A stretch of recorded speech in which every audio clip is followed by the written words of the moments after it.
Good afternoon, everybody. Welcome to our joint House and Senate budget hearings for transportation and the environment. And is it PTSD? I can never remember your acronym, Chair McCray. Close enough. All right, well, we have four agencies to go through today. I think we're going to start with the Department of Natural Resources and our analyst, Andrew Gray. Chair McCray, anything you want to add up front before we start?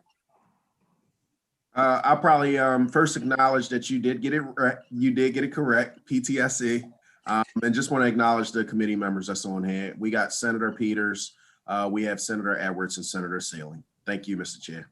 I keep getting complaints that I'm not calling out my members by name, so let me acknowledge Vice Chair Krim, Delegate Metzger, Delegate Bitzel, Delegate Kittleman, Delegate Jazz Lewis, and our full committee Vice Chair, Delegate Chang. And with that, let's turn it over to Andrew Gray for our analyst presentation.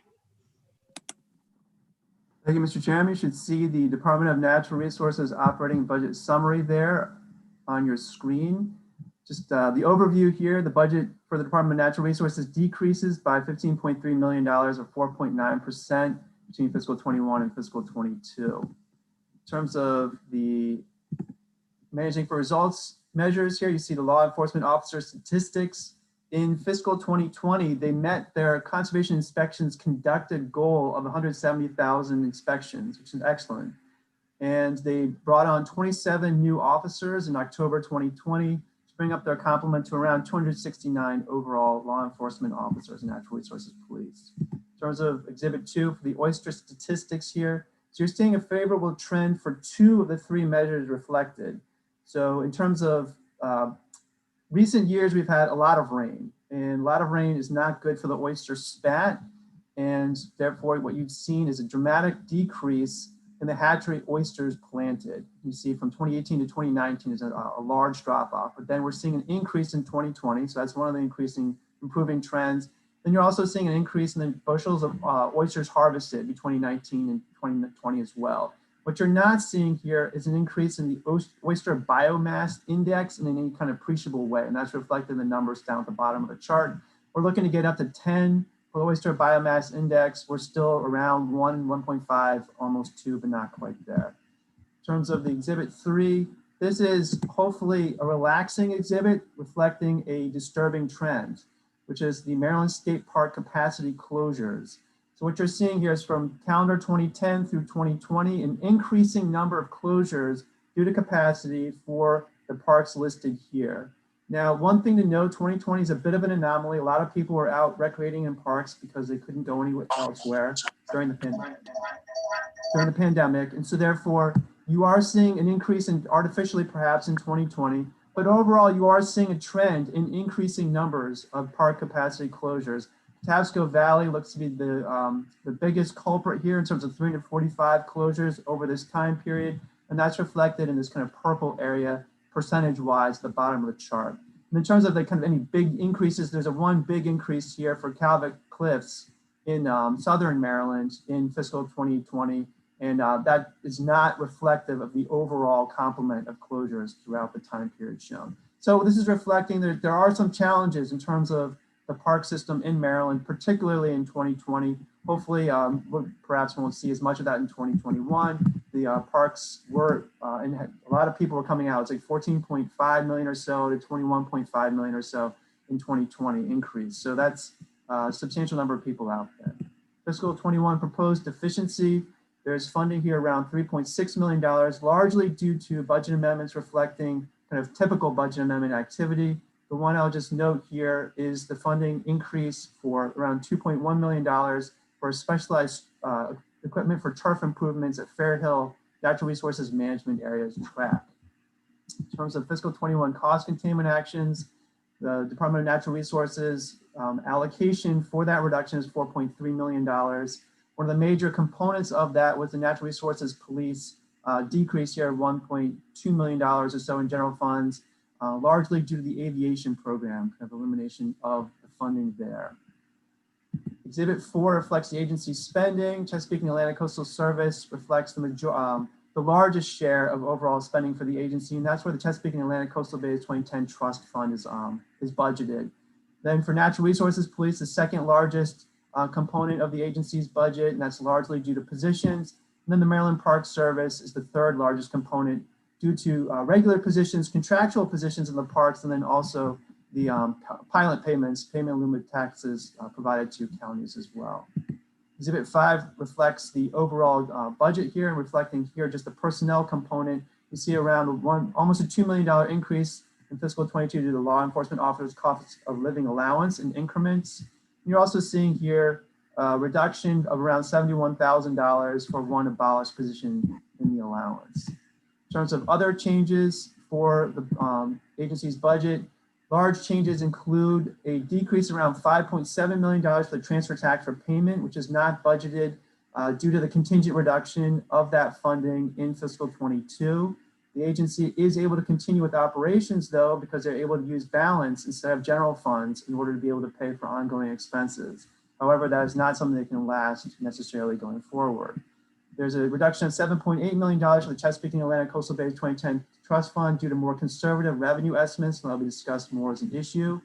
There's around a $2.1 million reduction due to the one-time deficiency funding for that Fair Hill Natural Resources Management Area turf improvement equipment that we just talked about. There's an $8.3 million increase, which is largely a procedural thing. Engineering construction does reimbursable projects for other components of DNR's budget, usually brought in through reimbursable budget amendments, fund budget amendments. However, those have not been provided, they're being reflected here for the first time in the agency's budget as opposed to being provided throughout the year. And therefore, you're seeing, in a sense, an artificial $8.3 million increase in funding for the agency. In terms of large reductions down here in terms of routine operations, there's a $1.8 million reduction due to the one-time reduction of general funds going into the Fisheries Research and Development Fund. This is mandated funding, but there's a Budget Reconciliation Financing Act provision that takes that requirement out for fiscal 22 only. Therefore, there's a $1.8 million reduction. Once again, this is money is being backfilled by special funds from the agency's Fisheries Research and Development Fund balance, and therefore they're able to continue with operations. You just can't continue to do that every year.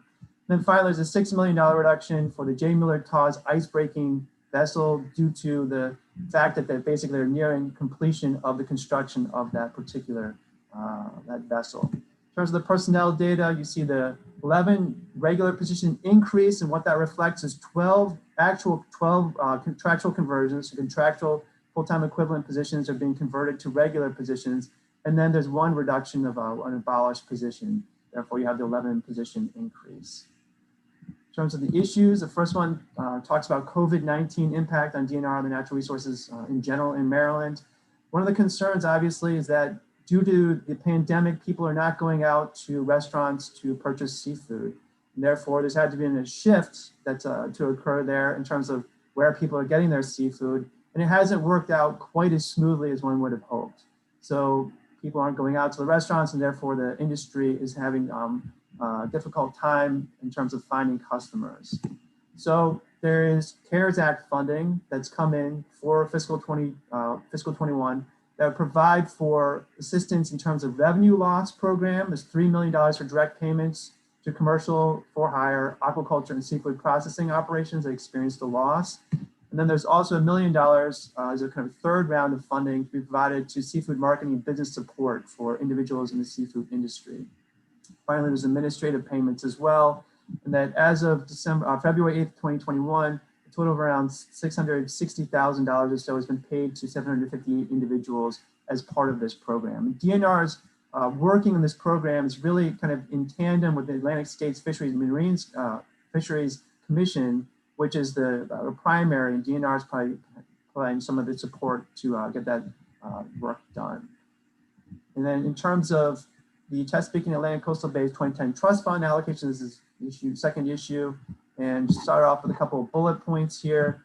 Due to the fact that there's been a reduction in the estimate for the short-term sales and use tax on short-term vehicle rentals, you're seeing a reduction in the spending plan for fiscal 21. So it's a $10.2 million reduction in spending plan, mostly due to the vehicle rentals revenue not coming in as well as hoped. And that's obviously forced some changes in terms of how agency is spending in fiscal 21. So then from that new base, they're now increasing only by $1.8 million for fiscal 22, and that is mostly funding the competitive grant program, and then there's a little bit of money for administration and management as well. Now, a little concern here is that they're shifting projects out into fiscal 22 that they weren't able to fund in fiscal 21, and so then there's going to be additional requests for funding, so there's kind of a backlog in terms of the requests for projects. And finally, just want to note here that they do have a fairly heavy reliance on annual practices in terms of what they're funding. A lot of the money is going to cover crops, and that's funding that has to be provided every year in order to get reductions for Chesapeake Bay restoration. It doesn't give you the long-term bang for your buck that you have for the structural practice. Then you can see in Exhibit 6, the overall change is of $1.8 million in 2021 and 22. The Department of Legislative Services recommends the addition of committee narrative to request the continuation of funding or information on Chesapeake Bay restoration data. That'll be discussed as an issue, recommendation. Now, the third issue concerns the multi-year special fund overhead replacement plan. So last year was identified that the Department of Natural Resources Office of the Secretary was trying to shift from the use of special funds from agency special funds. So that's kind of overhead funding that would be used that way to general funds. And the concern, of course, is that means that there's more general funds needed for the Department of Natural Resources. The report that was requested to kind of provide more information about this transition reflects that they're actually now shifting to not just the Office of the Secretary in terms of how they're dealing with their overhead. They're also looking at licensing and registration service and also the Natural Resources Police, basically units within DNR that don't have their own special fund revenue sources. They're now making sure that they're shifting to general funds for those particular components of their agency. Now, DLS notes, though, that as part of this transition, it appears that they're running down their special fund balances. So it's a bit contradictory. At the same time, they're trying to reduce the reliance on special funds. They're also sort of zeroing them out. So DLS recommends that DNR comment on the rationale for drawing down those special fund balances. At the same time, there's attempting to shift away from special fund overhead expenditures. Now, moving on to the one recommended action, the allowance or the analysis is for that summary of Chesapeake Bay restoration spending. Unless there are any questions, that concludes the presentation. Andrew, thank you. Are there questions for the analyst? Any questions? Okay, thank you again, Andrew. I'm sorry, Delegate Vice Chair Krim. Thank you, Chairman. So I'm looking at Exhibit 1 on page 7. And you said in the narrative that they had increased their law enforcement to 80% or something was, they had a goal of 80%. 170,000 conservation inspections conducted by 2021. Oh, conservation inspections. Okay. That's the green line right here. You see that? Yes. 170,000, they met that goal. Okay. I got that. I thought it was the law enforcement that you were talking about. Okay. I apologize for the confusion. Thank you. I'm done. Thank you, Madam Vice Chair. Any other questions for the analyst? I don't see any of those little hands up. So Andrew, thank you again. And we will now turn to the Department of Natural Resources. Madam Secretary, thanks for being here. Thank you. Well, good afternoon, Chair Corman and Chair McCray and members of the subcommittees. For the record, I'm Jeannie Hadaway-Riccio, Secretary of the Maryland Department of Natural Resources. And with me today is Acting Deputy Secretary Alan Fisher, as well as our Legislative Director, James McKittrick. So we would like to start by thanking Mr. Gray and DLS for their analysis. And we also thank the subcommittees for the opportunity to respond. Regarding the recommended action, which is to provide a summary of Chesapeake Bay restoration spending, we concur with this recommendation and we would be happy to work with the Maryland Department of Environment and the Department of Budget and Management to provide that information. Regarding our special fund balances, it is accurate that certain items that are normally funded with general funds were budgeted with special funds in the FY22 proposed budget. But those actions will not impact our operating budget because we have sufficient special funds to cover our FY22 planned expenditures. This is due in part to the fact that revenues are better than anticipated despite the pandemic, particularly from sources such as license sales and parks admissions. And that combined with COVID-related spending freezes has allowed our special fund reserves to grow. So we're comfortable that our special fund balances are healthy enough to sustain our FY22 expenditures and still meet the goal of at least a 20% ending balance, which is considered a reasonable contingency for emergency expenditures. And that concludes our testimony, and we would be happy to answer any questions the committee may have. Great. Thank you, Madam Secretary. So first of all, as you may know, members of your department, particularly in the leadership of James, have been really helpful in my county in helping us work through some deer issues over the past interim. Obviously, the issue has been being worked on for a very long time, but in particular, over this interim, they were very helpful in joining us on something of an informal work group. I just wanted to ask if we could have your sort of continued cooperation on that as we try to move forward with some actual more action-oriented items to help resolve the issue. Can we continue to have your cooperation on that? Absolutely, Mr. Chairman. We recognize that deer can be quite an issue throughout the entire state of Maryland, and we're happy to work with any of the local jurisdictions on measures to improve that situation. So we look forward to working with you on that. We appreciate it. And thank you again to your team for all the work done so far.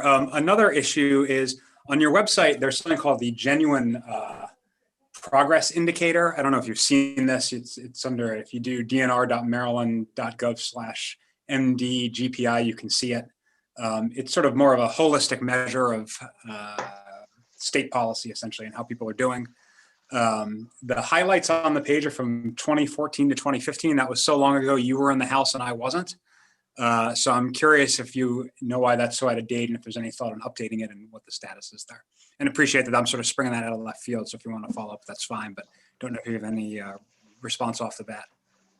Sure, we would definitely be happy to follow up with you on that. I realize that it has been a while, and we do have an economist on staff, so we have flagged that for him. Our economist related priorities right now have been around climate change, and particularly the grants that we've received from the U.S. Climate Alliance to sort of look at other economic priorities, but we'll definitely get back to you on that. Great, I appreciate it. And let me also just add my appreciation to all the work DNR has been doing over this year with all the people flooding into the parks to take advantage of those resources. It's been sort of a silver lining to what's been going on. With that, let me turn it to the Vice Chair Krim. Thank you, Mr. Chairman. So yesterday I was in another committee and appropriations was secondary on a bill, and it was related to the lakes in our state parks, I believe. I think there's 16, and Senator Edwards probably knows this issue, as does Delegate Bitzel. So a couple of them are Deep Creek Lake and Lake Habib at Rocky Gap. So, but there are a total of 16 was the delegate's testimony who was presenting this bill.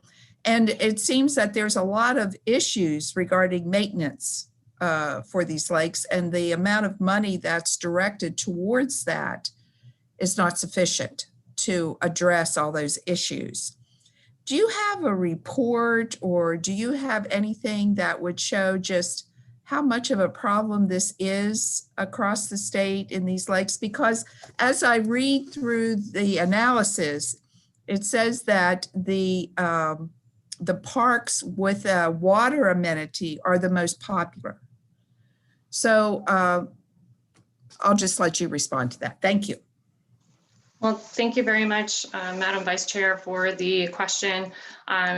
It is definitely true that there has been a lot of deferred maintenance at the state-owned lakes. And so we appreciate the support of the governor and the Maryland General Assembly in establishing the fund to help us begin to address some of those issues. I think that the program is set up in such a way that it allows us to really work with jurisdictions and try to prioritize and triage some of the needs that are out there. And so, you know, we look forward to continuing to work with the members of this body to address those issues. And you are correct, anytime there's a water feature or water access that is really important for outdoor recreation and is very popular. So as I always say, program open space is so important to allow us to also continue adding opportunities to the portfolio across the state. So a follow-up, Mr. Chair, on that topic. is, so you're saying you don't have a report or an inventory of the problems at these 16 lakes across the state as to what may be the problem there?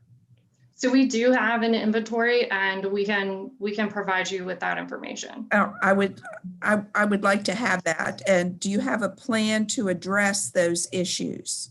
Because what was in the testimony yesterday was that the $1 million is not enough. Yeah, so the plan to address the issues is based on each individual body of water, and there's quite a bit of work that goes into that. The expertise of our staff, but also local members of the community as well. So we'll gather all of those details for you and provide you some follow-up. I really appreciate that. Thank you so much. Thank you, Madam Vice Chair. Are there any other questions from members of either subcommittee?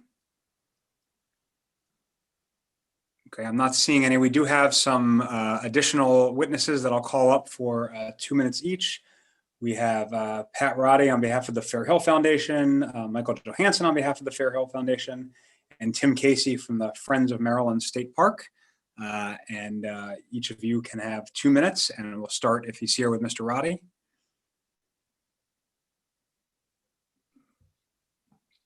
Yes, Mr. Chairman, I haven't seen either of the gentlemen from the Fair Hills Foundation. Right. Okay, then let's go to Mr. Casey from the Friends of the Maryland State Parks. Thank you very much, Chairman Corman, Vice Chair Krem, and Chairman McRae, and the committee members. On behalf of the Friends of Maryland State Parks and the thousands of volunteers across the state, I have 2 key points. One is we support full funding for POS and oppose any diversion of these funds to any purpose other than that intended by the POS formula and as directed by law.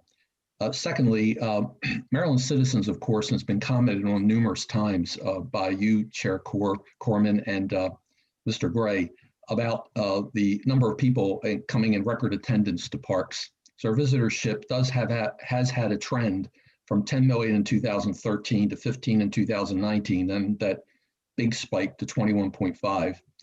Of course, this is applying enormous pressure on rangers and field staff, which I think everybody is quite cognizant of.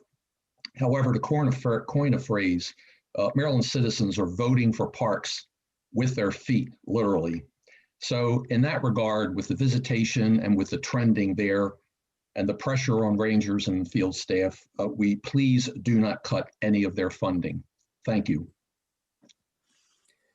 Great, thank you, Mr. Casey. I don't believe that we've been joined by the other witnesses who signed up. Are there any questions for our friends from the Friends of the State Parks? Mr. Chair, Michael Johansen is entering right now. Thank you. Chairman Corman and Chairman McRae, thank you. I'm Mike Johansen on behalf of the Fair Hill Foundation. In 30 years, I've never testified on the DNR budget, so this is my first. And surprise, it has something to do with horse racing. So the Fair Hill Foundation is a 501c3 nonprofit committed to restoring and preserving the historic nature of the Fair Hill Equestrian Event Center.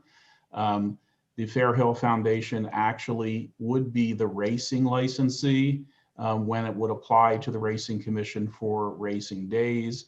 Parimutuel horse racing has been conducted at the Fair Hill Event Center over a number of years. We obviously missed a year in 2020 due to COVID, and we probably won't be returning until 2022 at this time.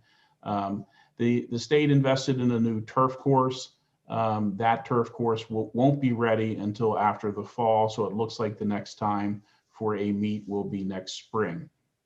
We encourage funding for operation and maintenance of the new turf course and the other $20 million worth of investments that have made. That funding is not in FY22. We are asking the governor to support a supplemental appropriation for that funding.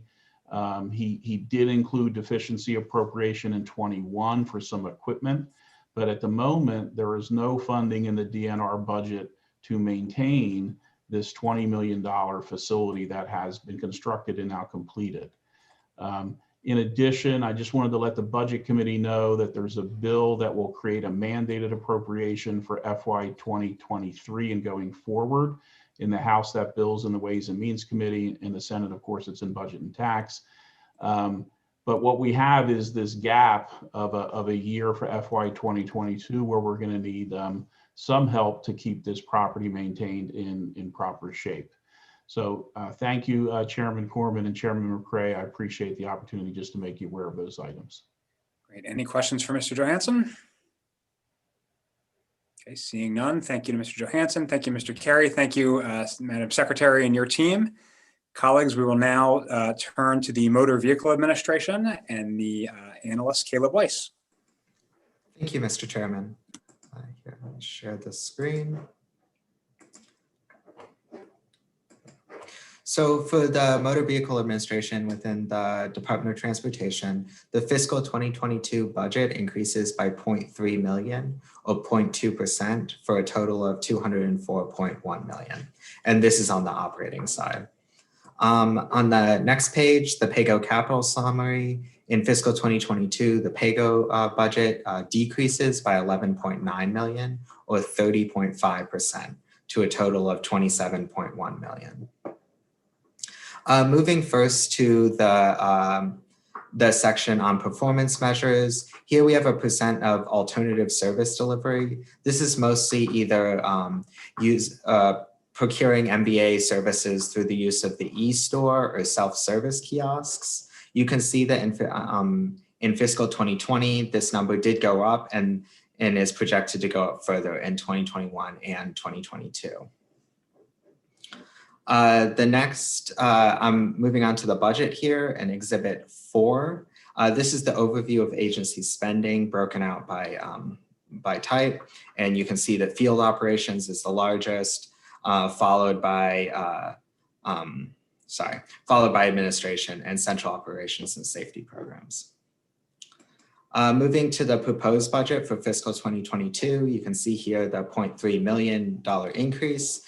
In personnel, the largest increase is $1 million for the annualization of the fiscal 2021 2% general salary increase. And then other items that I wanted to draw your attention to was the decrease in administrative hearing costs down at the bottom. Moving on to personnel, you can see here that on the operating side, between fiscal 2021 and fiscal 2022, there was an increase in one position. However, that was offset and more on the PAYGO side, which saw a decrease in 2 positions for a net total of -1 regular positions and a decrease of 6.5 FTEs. Moving on to the PAYGO capital budget, you can see here the 6-year PAYGO allowance for MBA, and you can see that it declines dramatically starting in fiscal 2022 out through the end of the budget. This is particularly notable on the major projects, which is the blue, which you can see decline very dramatically in the out years, particularly in fiscal 2025 and 2026. Here is the projects in the 5-year CTP or the CTP for this year. And I'd like to draw your attention to the Customer Connect program, which is the largest project in fiscal 2022. And then you can see here the 2 other major projects there as well. I'd also like to draw your attention to the fact that this year system preservations and minor projects actually comprise a larger chunk than any one single major project. Moving on to the first issue, which is the impact of COVID-19, and in particular, the impact that it has had on our Real ID rollout in the state of Maryland. Last year during the budget hearings, we spent some time talking about the Real ID process and the impacts that it has to Marylanders who are not compliant with Real ID when it takes effect at the individual level. The Federal Department of Homeland Security, in response to COVID-19, pushed the deadline from October 1st of 2020 to October 1st of 2021, which has given Marylanders an extra year to become compliant with Real ID requirements. Just to reiterate why this is so important, if a Marylander does not have a Real ID compliant license or ID when this deadline takes effect, they would no longer be able to access federal buildings or board domestic airline flights as well. Exhibit 8 down here shows that 73% of Maryland customers have Real IDs compared to 27% who still do not. And due to the consequences of this, the Department of Legislative Services recommends that the committees adopt committee narrative requesting reports from MBA prior to and after the deadline. These are actually the same reports that were requested last year. However, DLS felt that because the federal deadline has been rolled back, it would be prudent to request these reports again ahead and after the new deadline. The second issue that we identified is the OLA audit for MBA, which was released in September of 2020. For a full list of the audit findings, of which there are 9, you can go to Appendix 2 in the back of the analysis. However, I'm going to highlight a few of these. OLA found that MBA lacked adequate procedures to prevent, identify, investigate, and cancel products, including Real IDs that were issued based on questionable documentation, apply points or suspend and revoke licenses for serious motor vehicle convictions received in other states, ensure products issued using manual overrides of system controls were proper, and notify other states when it issued a non-commercial license to an individual that had a license from another state, or update related driving records for out-of-state traffic convictions. OLA also highlighted that MBA did not provide adequate safeguards over personal identifiable information. And there was one repeat finding from the previous OLA audit, which was that MBA did not adequately control electronically submitted bids. We request that MBA comment on the audit findings and efforts to address the issues raised in the audit. In terms of the actions, we have one action on the operating side, which is to request the 2 reports on Real ID implementation in the state due on July 1st of 2021, which is before the deadline, and then one December 1st of 2021, which would be the post-deadline report. And on the PAYGO budget, DLS recommends concurring with the Governor's Alliance. Thank you, Mr. Chair. Thank you, Caleb. Are there questions for the analyst? Any questions for the analyst? Okay, Caleb, thank you again. We will now turn to the department and the Motor Vehicle Administration. I'm not sure if Secretary Slater or Deputy Secretary Powell is with us. It looks like Secretary Slater is with us, and of course, Administrator Neiser. Mr. Secretary. Good afternoon. For the record, I'm Greg Slater, Secretary, Maryland Department of Transportation. It's a pleasure to be with you today. Good afternoon, Chairman Corman, Chairman McCray, members of the committee. First, I'd like to recognize the work of DLS analyst Caleb Weiss. We certainly appreciate his questions and the work that he does, and he collaborates with us really well. We are committed at MDOT to delivering on the governor's customer service promise and that premier customer service to all Marylanders, and MVA is a prime example of that. The MVA has made tremendous strides to improve that customer service experience for thousands of residents who engage with the agency each day, especially during this challenging time. As you know, safety is our #1 priority at MDOT, and at MVA, that means taking proactive steps to safeguard our employees, our customers from COVID-19, including recently beginning to vaccinate some of our frontline workers, keeping our customers' data safe and secure, and roadway safety with our Highway Safety Office. MVA is home to the Maryland Highway Safety Office, which recently released the newest version of the Strategic Highway Safety Plan, which covers years 21 to 25 and provides a framework for all of our safety programs. I'm really proud of the work that MVA accomplished in 2020 during a really, really challenging year, and I look forward to their continued success. I'd now like to turn it over to MVA Administrator Chrissy Neiser to talk a little bit about the budget issues and some recommendations. Thank you, Secretary Slater, and good afternoon, Chairman Corman and Chairman McCray, members of the committee. It's a pleasure to be with you. For the record, my name is Chrissy Neiser. I'm the administrator of the Maryland Department of Transportation Motor Vehicle Administration. Happy to talk about our FY22 budget. I also want to thank Caleb for his cooperation and work with us to review the budget. As the Secretary mentioned, at M.MBA, we remain focused on premier customer service, even during this very challenging time. I have to say, I'm always proud of our employees and the wonderful service they provide to all Maryland residents, but I could not be any more proud of the work that they performed this year to continue to provide that service. Whether it was during the time when our branch offices were closed, there were M.MBA employees who were busy processing services in the background from the e-store and kiosk, as well as conducting emergency services at the branch offices to keep our commercial drivers on the road and to support the supply chain. Even during that closure, there was over 740,000 transactions that were performed, really a testament to the team's hard work, and also the work that's been done over the years to do more transactions remotely, which you saw in that alternative service delivery chart that was reviewed.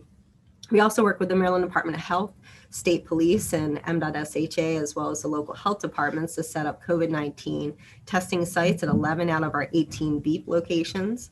According to the Maryland Department of Health, during the time from March 30th to September 30th of 2020, more than 40,000 COVID tests were performed. We're really proud of that contribution we were able to make during the emergency time. Also, during that same period, we worked with the State Board of Elections leading up to the November election to support their effort to process the mail-in ballots. They needed a secure location as well as infrastructure to support the processing of those applications. And we were, again, proud to be able to, move staff around to provide socially distanced space where they could perform, again, critical work for Maryland residents. So not only were we providing that premier customer service, but also really assisting in things that were critical to the state at that time. Safety protocols are obviously critical for us in reopening our branch offices. And so we continue to have customers and staff wearing face coverings, the screening questions asked upon entering facility by customers and employees, as well as that temperature scan, plexiglass dividers at all our customer facing areas, as well as in headquarters in between where customer agents are seated. Social distancing stickers both outside our facilities as well as inside. We worked with driving schools to be able to conduct distance learning. We modified our driver skills test to make sure that that was more secure. And we also modified the way we did our vision test so people no longer have to put their eyes into the vision screening machine. So a lot of changes were made to ensure the safety of everybody. We also rolled out a lot of new tools, including the First Stop, which allows a customer to determine what they can do online, trying to make that process as easy as possible. You enter your driver's license or vehicle information, and it takes you to exactly what you can do. We've also been working hard to help other government agencies. Some of the transactions we allow online, including MTA Charm Card, Easy Pass, or DNR boat registration. We also have some offices that are co-located with us, and even during the challenging year, we opened additional Easy Pass offices at Waldorf and Annapolis branches, and now have a total of 6 Veterans Affairs offices located at our branches, open since last year at Bel Air, Gaithersburg, and Cumberland. In terms of highway safety, Secretary Slater touched on the aggressive way we've been trying to work to reduce those numbers. We all agree, I know, the 535 fatalities we experienced in 2019 is simply unacceptable. Those are each individuals and families and friends and communities that are impacted forever. And so we encouraged a smart behavior, whether you're driving or walking, buckling up and making sure that everybody is sober behind the wheel, as well as speeding, which we've seen a huge increase during the pandemic year. We know there's more work to be done, and we believe that the Strategic Highway Safety Plan that we released provides that blueprint for how we move forward. We also announced more than $11.8 million in highway safety grant funding that not only goes to law enforcement, but also traffic safety related organizations. We do have grant applications out there and available now, so I encourage you to let your community members know if they'd like to apply. Please, now's the time. They have until March 12th. And we really believe that working collaboratively at that federal, state, and local level, we can make a difference. We also successfully deployed Customer Connect, which was mentioned in Caleb's analysis. We deployed our vehicle program, and now we're working on our driver licensing program, which will be deployed December 6th of this year. It allows us to allow many more services to be done online. And this rollout included not only vehicles, but some business licensing and motor carrier services. We believe that consolidating into this one portal not only helps from a customer service standpoint, but also addresses and allows us to reach a much higher level in terms of security and reducing the potential for fraud. I'll touch on Real ID as well. We are currently over 73% compliant. That looks compared to the national average at 43%. Maryland is doing well in that regard. We also recently implemented the new requirements passed by Congress, which allows us to accept a validated Social Security number in place of a card for customers who are existing and coming in to renew. So that saves about 6,000 people, makes them compliant, and about 900,000 people reduces the document they have to bring by one. So it makes it more convenient for everybody. But what I'm most proud of is our customer agents and the fact that they continue to get that 98% customer satisfaction rating. With that, I'll turn to the analysis and the DLS recommendations. In terms of the first recommendation, in terms of providing that Real ID report, we're certainly happy to do so. We provide regular information in addition to the formal reports, and we know that the current administration is reviewing the upcoming deadline, and we are closely staying in contact with our federal partners related to any additional developments that may happen in that regard, but we will certainly keep the legislature up to date.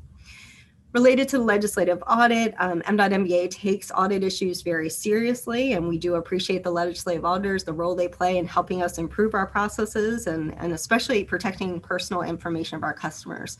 It's a critical priority for us. The OLA audit identified 9 findings. Originally, we had some discussion and took exception to 2 of those findings, but through subsequent conversations, we were able to come together and have resolved all of our differences. Corrective action was implemented on everything that we could. I did mention Customer Connect, and that will allow us to further meet some of the requirements recommended by the auditors. Again, that will be done in December of this year. However, it's important to note that all of our customers' information was protected at all times, that we meet the Department of Information Technology standards as well as national standards for security, but we are looking forward to that additional security that Customer Connect will be able to provide us. In addition to the work we do with the legislative auditors, we also have our own internal auditing staff who do quarterly reviews of all the audit items. In fact, we just completed our first quarterly review. We'll have our meeting with the whole team tomorrow to review those results. So it's something we take very seriously. We want to be better and constantly improve, and that includes making sure we reduce our audit findings. So with that, we concur with both the operating and the PAYGO budget recommendations. Be happy to answer any questions.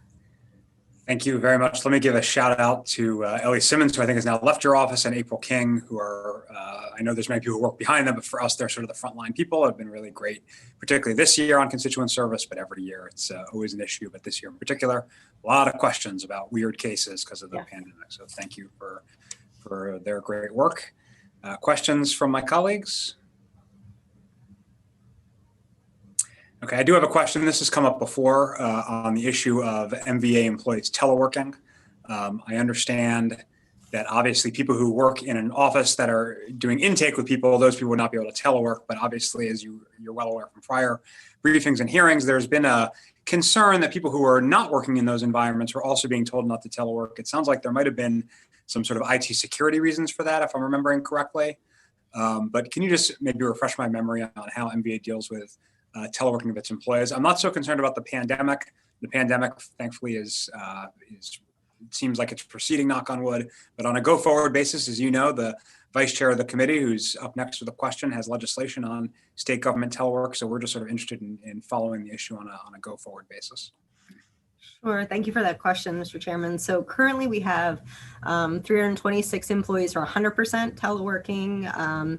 We have 124 who are between 50% and that 100%.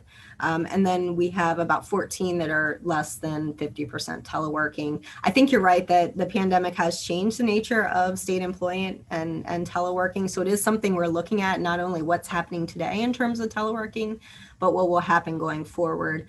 One of the things, and you are correct. When we implemented Customer Connect, it allowed us to expand the number of people that were teleworking initially, and it's mostly the 324, their administrative staff, so our budget staff and, auditing and those more administrative functions, procurement. It was more challenging with some of the headquarters functions where they going in and identifying personal information and taking action. With the deployment of Customer Connect in July, we were able to expand the number of positions that were eligible to telework on a part-time basis. They still do have to come into the office because of secure inventory and other things that you just couldn't release to somebody at home. However, the new technology that we've implemented has certainly expanded that capability. With the rollout phase 2 in December, that will allow that same functionality on the driver side. Right now, it's just vehicle that we have that capability. So we do believe it will increase going forward. Excuse me. Great. Hopefully that'll free up some room in the Glen Burnie parking lot. If We are possible, currently renovating the parking lot. Just, I know you had some feedback on that earlier, so we're currently renovating that. Yeah, I was in the parking lot longer than I was in the MVA, which I guess is sort of good news. Would you mind sending me those numbers that you shared a minute ago about 100%, 50 to 100%, and Be happy to. telework? And if you have it from what it was sort of before the first phase of Customer Connect, just to sort of show the improvement on that front. Really appreciate it. With that, let me turn to Vice Chair Krim. So thank you, Mr. Chairman, for those questions. Of course, Chairman Corman and I have been working on this telework now for about 6 months. So, and we've always known from the beginning that not all employees can work every day from home. We're just looking for a reduction here. And so we're glad to hear those numbers, and thank you for providing them. So my other job here is chair of the audit committee, you know that. So I do go back to the day, and hello, Secretary Slater, I failed to say hello. I think when we had your audit hearing, one of the things the committee members were most concerned about was the audit finding about not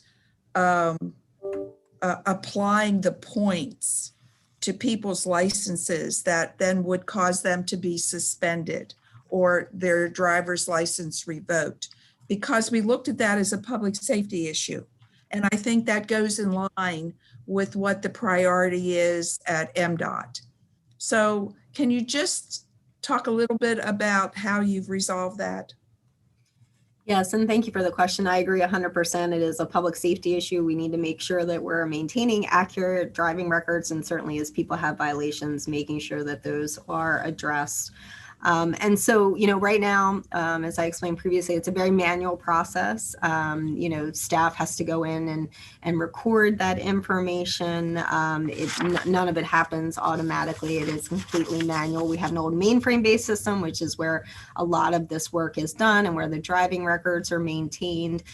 One of the benefits of going to Customer Connect is there are some of the pieces of this that we're going to be able to automate, still doing audits on the back end to make sure that everything is happening as it should be, but automating some of that process. I will say that this particular audit finding, along with the others, was reviewed during that recent quarterly review by our audit team and found to be in substantial compliance, that the team was taking the required action that they should be taking. And so I was glad to see that. But again, we're going to continue to follow up on it and make sure that staff is taking all the action that they need to be taking, and that supervisors are reviewing that action as well. It's not just the staff, it's also the supervisor going behind it and making sure that the appropriate action is taken. So I think it's a combination of, we're keeping a close eye on it, but also as we move forward, it's about how do we automate the pieces we can and then continue to audit on the back end to make sure it stays compliant. Okay, thank you, Mr. Chairman. Thank you, Madam Vice Chair. Delegate Bitzel. Thank you, Mr. Chairman. Sorry, I just came on late here, so I didn't catch the whole thing, but I do have one question for Mr. Neiser.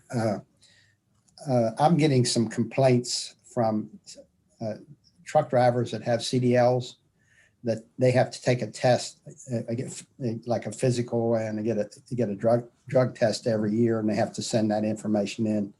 And they've been informed that they have to fax that information in. And I've got a couple of inquiries where they faxed it in and didn't get notification that they'd received it. And then they got at least one of them got a notice that they were going to revoke his driver's license if he didn't get it in. And I guess this is one of the areas where you can't telework if it's coming to a fax machine in your administrative office. So the question is, I know we're in a difficult situation.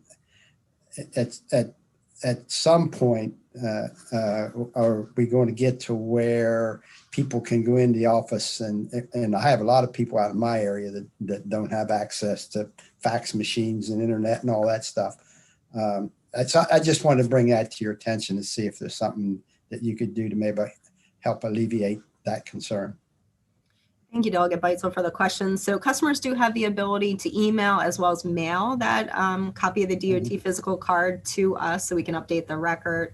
I will say that during the emergency period, FMCSA has extended some of the deadlines for the DOT physical card. They've shifted that deadline out.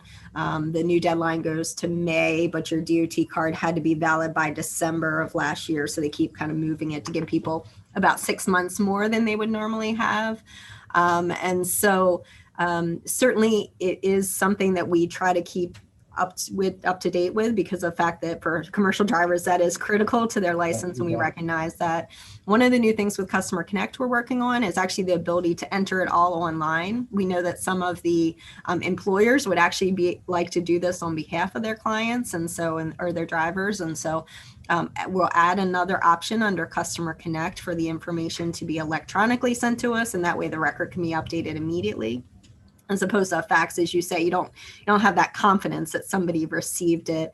But we do, again, they could send it by email. And we do have a group of dedicated staff that work on those as they come in. I think part of the challenge is often we get multiple copies because people aren't convinced that we received it. And so the staff has to go through the multiple copies to get to actual work that needs to be processed. But certainly understand the importance of it. And, last time I checked, we were up to date with those within, about a 10-day period, which is standard for processing time. Thank you, Madam Administrator. I just want to go back to a question that I asked Secretary Slater. I'm not sure if you were there about the emissions piece of it. I know that I asked a couple questions. I know that Chairman Barvey and Chairman Smith sent their letter in reference to this issue. So if you could speak to the RFP that you have, I guess, on the streets and in reference to DLS's recommendation, and also do you all believe that you should have, I guess, got it put in a statute moving in that direction, or how do you interpret that? Thank you, Chairman McCray. I certainly appreciate that question. So yes, we did. I was not at the prior hearing, but certainly saw the Secretary got the question and followed up on it right away. As you said, the RFP was released in January. It does include several changes to the program, including moving from a 3 model year exemption to a proposed 6 model year exemption. Hopefully you got our response where we did say, that is a process we'd go through a regulatory change for. As part of that, the Maryland Department of Environment goes through the Air Quality Compliance Committee, and they review those regulations before they would be finalized or certainly adopted. There's obviously a broad representation that's part of that group to review the regulations.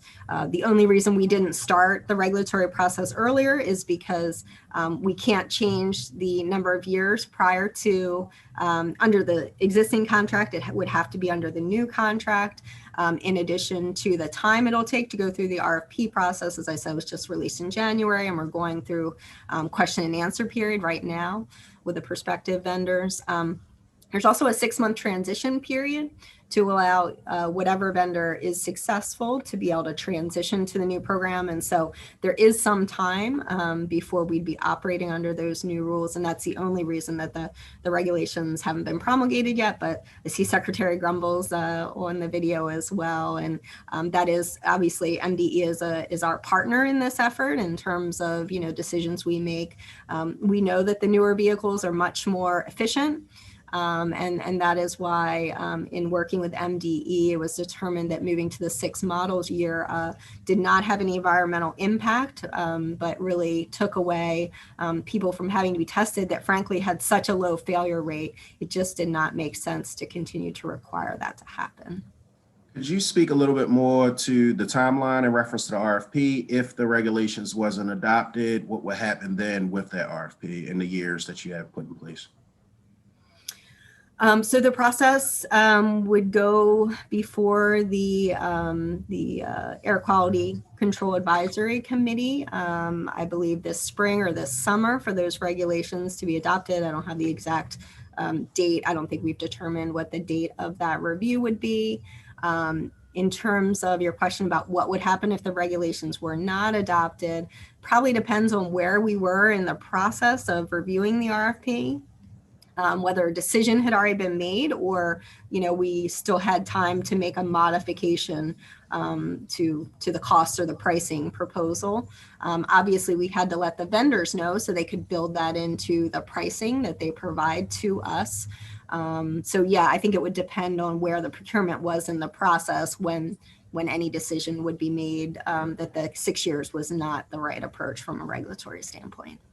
Got it. The second piece is, could you speak to the emission stations themselves and what would take place with this new regulation if it was to be accepted? What do MVA's vision, MDE's, I guess we'll ask Secretary Grumbles this too. How do you foresee the future of these emission stations? So the 18 vehicle emission stations would go through a modification for the new computer system that we're envisioning that would be part of the program. We hope to have real-time updates. What we have right now is a batch update, so updates overnight. So all of those changes would be made. There are some physical changes that the RFP proposes to make to the emission stations. So that would happen at all the locations. So it would be a complete refresh of the program essentially, and the stations would be included as part of that. There is the ability to look at additional kiosk locations as part of this. There's also, and I know that was a question that was asked by the committee in terms of looking at alternative locations where people could also perform beep tests. So all of those things are part of the RFP. Obviously, the state would have approval on all of those things to make sure it was in the best interest of the program.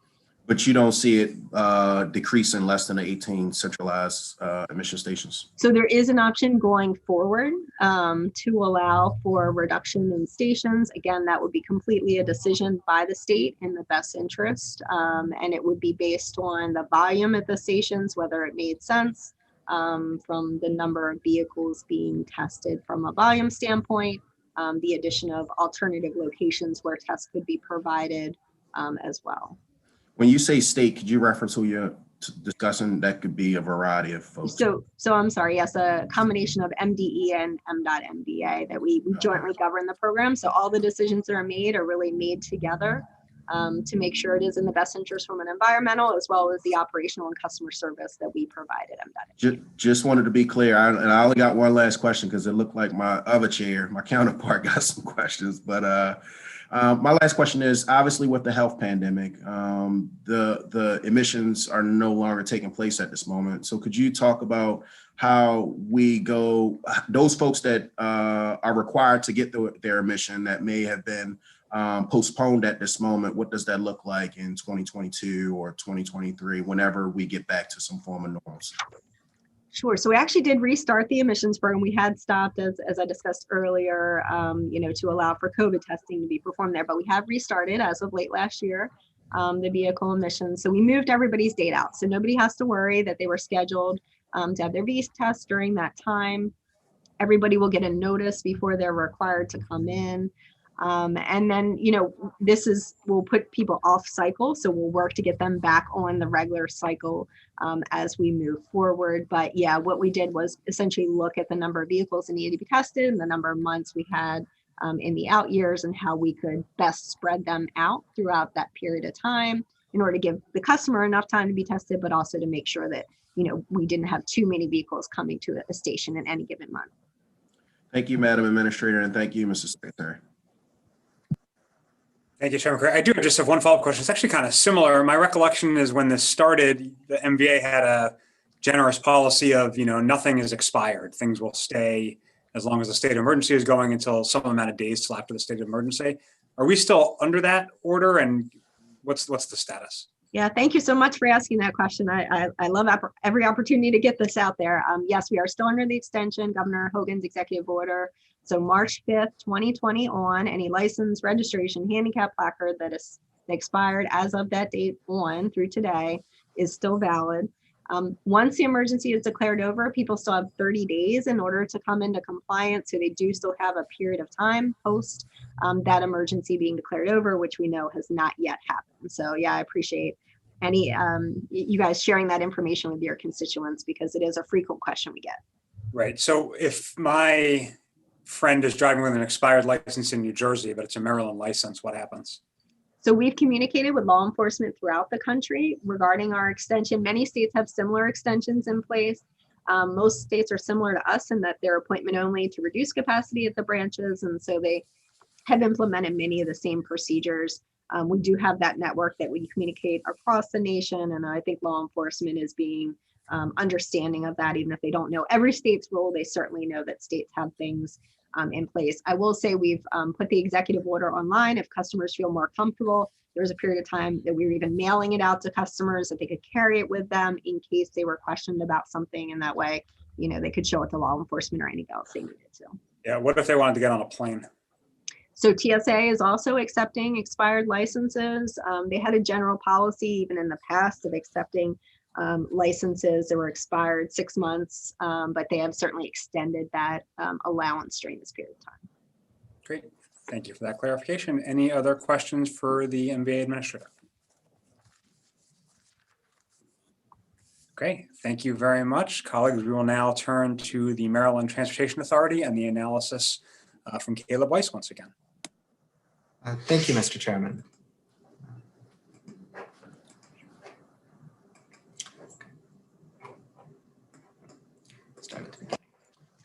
So for the Maryland Transportation Authority, you can see here in the fiscal 2022 budget increases by 42.2 million or 10.8% to 433.3 million. And this is again on the operating side. Moving on to the next page in the PAYGO capital budget summary, the fiscal 2022 PAYGO budget increases by 27.9 million or 5.1%. Moving on to a few of the MFR measures before we continue on to the budget. I just want to point out here that toll revenue in fiscal 2020 totaled 620.9 million compared to 723.8 million in fiscal 2019, a 14.2% decrease. And you can really see there the dramatic impact that COVID-19 has had on toll traffic and revenue in the state of Maryland. And here you have the bars, which are the traffic, and the dotted line, which constitutes the revenue. Also important, I'd like to point out here is that current projections have the toll traffic rebounding quite modestly in the out years in fiscal 2021 and fiscal 2022. So that's something to keep in mind as well. In Exhibit 2, we have tolls collected using EasyPass. And in fiscal 2020, MDTA collected 81% of tolls using EasyPass, which exceeded the goal of 80%. The agency anticipates that this will continue because the system has now transferred to all electronic tolling. Moving on to the proposed fiscal 2022 budget. Here in the personnel category, you can see that there's a $9.9 million increase due to salaries and a corresponding $5.8 million increase due to other benefits. Here you also have a $12.5 million increase for outstanding debt service. And that's important because I'll come back to that when talking about outstanding debt later. You also have a $4.4 million increase due to EasyPass transponders and EasyPass service centers. And then there's a $5.7 million decrease due to reduced EasyPass costs due to the third generation electronic tolling collection system. Here we have that shows the sources of funding for MDTA. You can see here that 67% is total revenues, and this is for the fiscal 2022 budget. 29% is cash reserves, and then you have 3%, which is transfers from MDOT, and then 1% other revenues. Here you have the fiscal 2022 uses of funds. You can see that a bit over half, 57%, goes to the capital program. Then you have 19% for personnel, 14% other operating, and 10% which goes to debt service. For personnel, you can see here there was no changes over fiscal 2021 on either the operating or PAYGO side. Moving on to the 6-year PAYGO capital allowance. And before I scroll down to the chart again, I'd just like to note that in the out years, you see a marked increase in system preservation in minor projects. And this includes the deck rehabilitation on the eastbound span of the bridge, improvements to the Bear Creek portion of the Key Bridge, and providing part-time hard shoulder running on the segment of I-95, sorry. Here you have the 6-year PAYGO allowance broken out by major projects and system preservation. And here's that increase in the out years in fiscal 2025 and 2026 that I was talking about in the system preservation and minor projects. Here you have another look at the major project funding in fiscal 2022 for the CTP. You can see that the largest portion this year is going to the replacement of the Nice Middleton Bridge. And then the second largest is I-95. Most of that's for the northbound ETL expansion. And then you have 19% going to system preservation and minor projects, and then the remaining facilities here. Here you have a list of all of the programs or all the projects in the 6-year CTP. I'd like to draw your attention to a few of them. Here you have the ETL's northbound expansion, which is a sizable portion in fiscal 2022. And then the other one here is the Nice Middleton Bridge replacement here. I'm sorry, that was the same one. So the first issue that I wanted to talk about is the COVID-19 pandemic, and specifically how it has impacted MDTA's finances and exacerbated fiscal stress. Here's in Exhibit 11, we have the fiscal stress summary, which was in last year's analysis as well. I'd like to direct your attention to the debt outstanding. And you can see here that MDTA has dramatically increased the amount of debt that's outstanding between fiscal 2020 through the projected amount in fiscal 2026. It's important to note that of the $3 billion total debt that MDTA is allowed to issue, by fiscal 2026, they'll have issued $2.6 billion of that $3 billion. So they're really starting to push up against, though they still are under that amount. You can also see that the debt service coverage ratio is going to drop from 4.2 in fiscal 2020 to 2.5 in fiscal 2026, according to projections. I'd also like to show here the deficit starting in fiscal 2021 and running through to 2025 here as well. While it does get smaller in the out years here, it is still a deficit. So that's another thing that I'd like to highlight. Due to these ongoing concerns that the fiscal stress that MDTA is under, DLS recommends the adoption of budget bill language restricting $5 million in MDOT budget for MDTA police reimbursements pending a report on MDTA fiscal stress, including projections through fiscal 2031. How this would be done, it would be $2.5 million restricted in the Aviation Administration and 2.5 in the Port Administration. And those are funds that those TBUs then send over to MDTA in reimbursement for MDTA police services. The second issue is the I-495, I-270 public-private partnership bond issuance. MDTA is expected to issue one or more series of bonds to finance a portion of the new P3.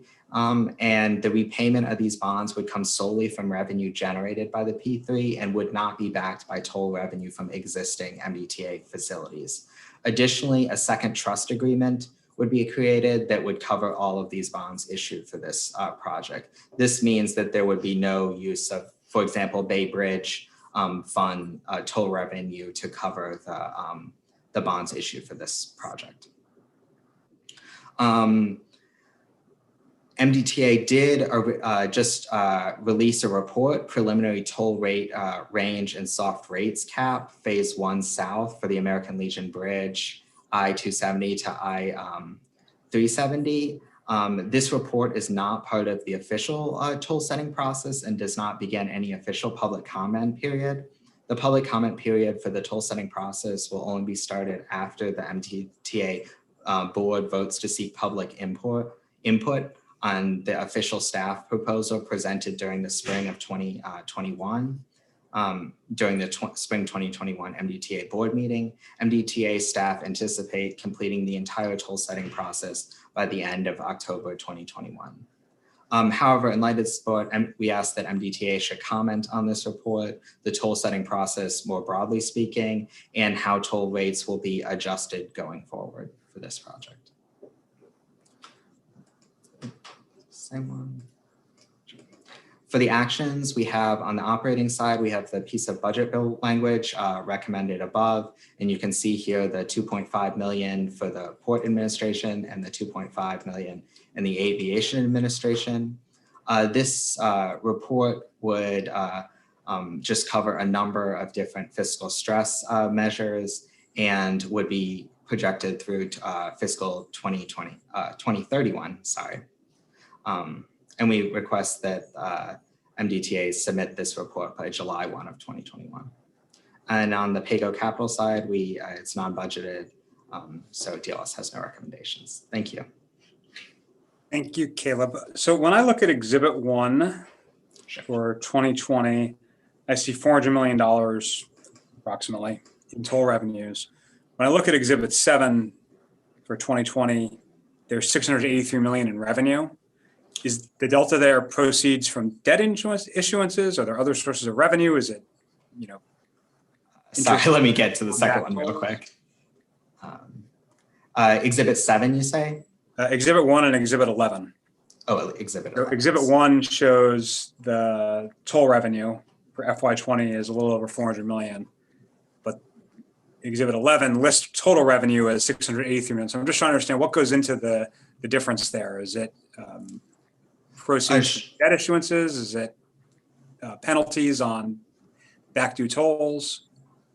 Sure, yes. So the initial one is just the toll revenue, and the one from Exhibit 11 includes all other types of revenue. So that would include concessions from the plazas on I-95, as well as revenues from MDOT for the use of MDTA police, I believe, and back tolls and any of that other type. This would just be the total revenue amount versus only the toll amount.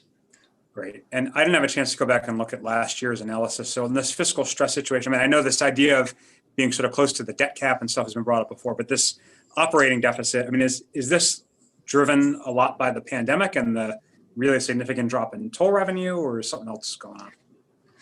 It's certainly been exacerbated by the pandemic and the significant drop in toll revenue. It is definitely worse than last year. On the account of that. I can go back and get you the specifics as I compare and contrast from last year versus this year. I guess we felt that the most concerning part was just the continual pushing towards of those limits in the out years of the forecast. Yeah, I mean, the funding restriction is somewhat aggressive. We often get pushback when we propose withholding $100,000, and you're proposing to restrict $5 million. So I guess I'm trying to understand what's motivating that pretty significant level of restriction. So you don't have to answer that. Vice Chair Crum? Okay. Vice Chair Crum. Thank you, Mr. Chairman. So earlier today, Caleb, I asked you about the video toll and penalties. And I didn't see anything in the analysis. You said that was outside the scope of the analysis. Have you been able to find out anything since about outstanding video tolls and penalties? I have not received a response yet. I am going in the process of communicating with MDOT and MDTA to get that information for you. So. Okay. Well, I understand it's millions of dollars. So, you know, I just wanted to know where that would be put on their financials. If you had that information, where would that go? As an asset? Certainly it would go, I believe, into the revenues portion if those funds were to be paid back to MDTA. Okay. So I always thought, and correct me, please, that MDTA was to be operated like a enterprise fund, that the tolls would equal the expenses. How long have we not been doing that with MDTA?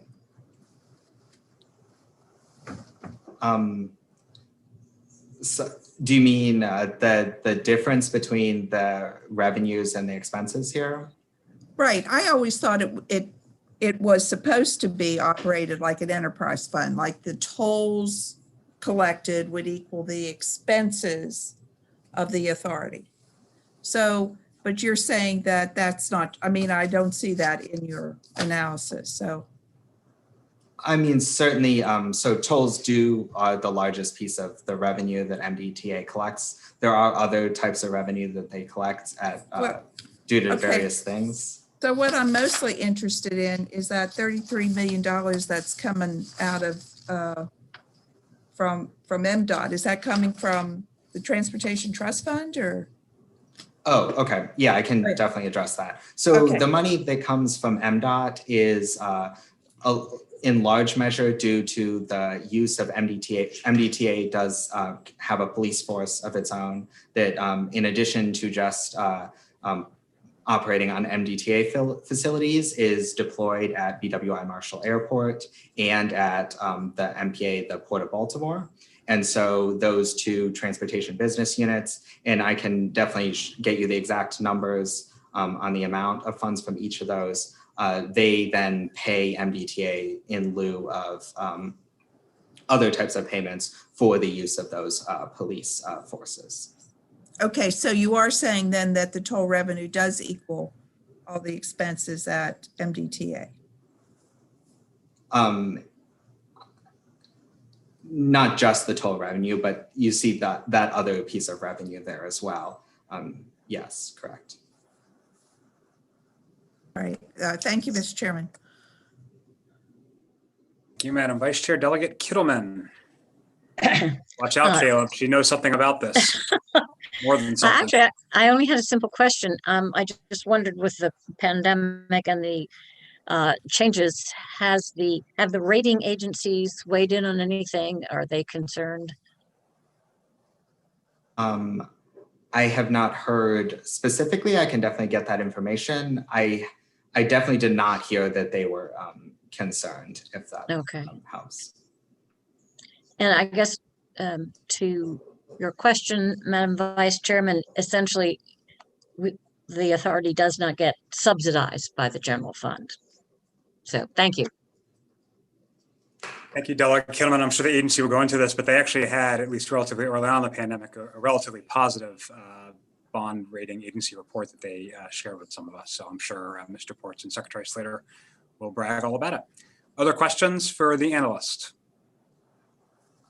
If I could just readdress, to answer Delegate Krim's question, yeah, I was misunderstanding. Yes, it is supported by MDTA. It does not receive subsidies, if that's the question. I just wanted to clarify that there are bond issuances and other sources of revenue in addition to tolling. Thank you. That was my question. Thank you. Okay. Any further questions for the analyst? Great, Caleb, thank you again. We'll now turn to Secretary Slater and Executive Director Ports to hear from the agency. Once again, good afternoon, Chairman McCray, Chairman Corman, members of the committee. I want to thank again DLS budget analyst Caleb Weiss for his work throughout the year, as well as on this analysis. I'm joined today by Jim Ports, Executive Director of the Maryland Transportation Authority. Before turning it over to Jim to address the DLS analysis, I'd like to highlight a few items that have occurred over the last year. Despite the fiscal challenges associated with COVID-19, the MDTA maintained its financial standards while continuing some really important efforts. The MDTA continued to maintain its credit ratings and remains one of only 5 tolling entities within the toll sector that is rated by Moody's AA2, which is the highest rating available for a toll revenue-backed bonds. On August 6 of 2020, the governor announced that full-time all-electronic cashless tolling was permanent across Maryland. With the all-electronic tolling, drivers do not stop and pay tolls. Instead, tolls are collected through Easy Pass and video tolling. The system provides a much greater convenience for motorists, less engine idling, and better fuel efficiency, and decreases congestion and operational issues at the toll plazas. Other tolling improvements include 5 stages of implementing MDTA's replacement electronic tolling system. The new system will revolutionize the agency's interaction with our customers through faster transaction processing times, improved performance, new communication channels and payment methods, and those types of items. This improvement comes just as MDTA prepares to celebrate its 50th anniversary. MDTA is an industry leader in shaping and enhancing the delivery of toll services and its customers. Before I turn it over to Jim Ports, I will say MDTA and I have the same birthday this year, so we're working through that. But I'll now turn it over to Jim Ports to address the DLS analysis. Oh, that's pretty good. Thank you, Secretary Slater. So good afternoon, Chairman McCray and Chairman Corman, members of the committee. As Secretary Slater said, for the record, my name is Jim Ports, Executive Director of the Maryland Transportation Authority. And I want to thank Caleb also for his work and his collaboration and cooperation. I'll begin with the obvious, as Caleb stated. So 2020 was not an easy year for the transportation sector as a whole, and MDTA is no exception. With that being said, I'm happy to report that the MDTA weathered through the financial challenges associated with COVID-19 while also protecting the safety and welfare of our employees and customers. To address the financial impacts, MDTA took swift action to mitigate the near and long-term fiscal impacts of COVID-19 by reducing the operating and capital program and pursuing innovative financing solutions. In total, the MDTA reduced its operating and capital budgets to achieve $409 million in savings over the FY 2020 through 2026 forecast period. And MDTA is financially resilient and flexible with a strong financial management track record as evidenced by our COVID-19 response. You know, transportation issues touch all of us, and I'm proud to be a part of an agency and even more proud of our outstanding employees that seek to provide the best facilities and customer experience for the traveling public now and into the future. I'll begin with some of the narrative. You know, the MDTA has provided you with detailed written responses to the DLS analysis. If time permits, I'll walk you through each one of those responses. However, I'd like to start up front with our conclusions. Thank you, Chairman Corman, for the question you asked about the $5 million. I'd like to address that one first, if you don't mind.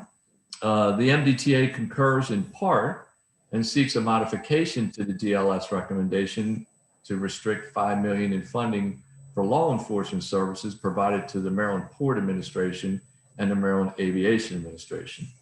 The agency respectfully requests that the language be changed to committee narrative, that the due date of the reporting requirement be changed to December 31st, 2021, instead of the July 1st.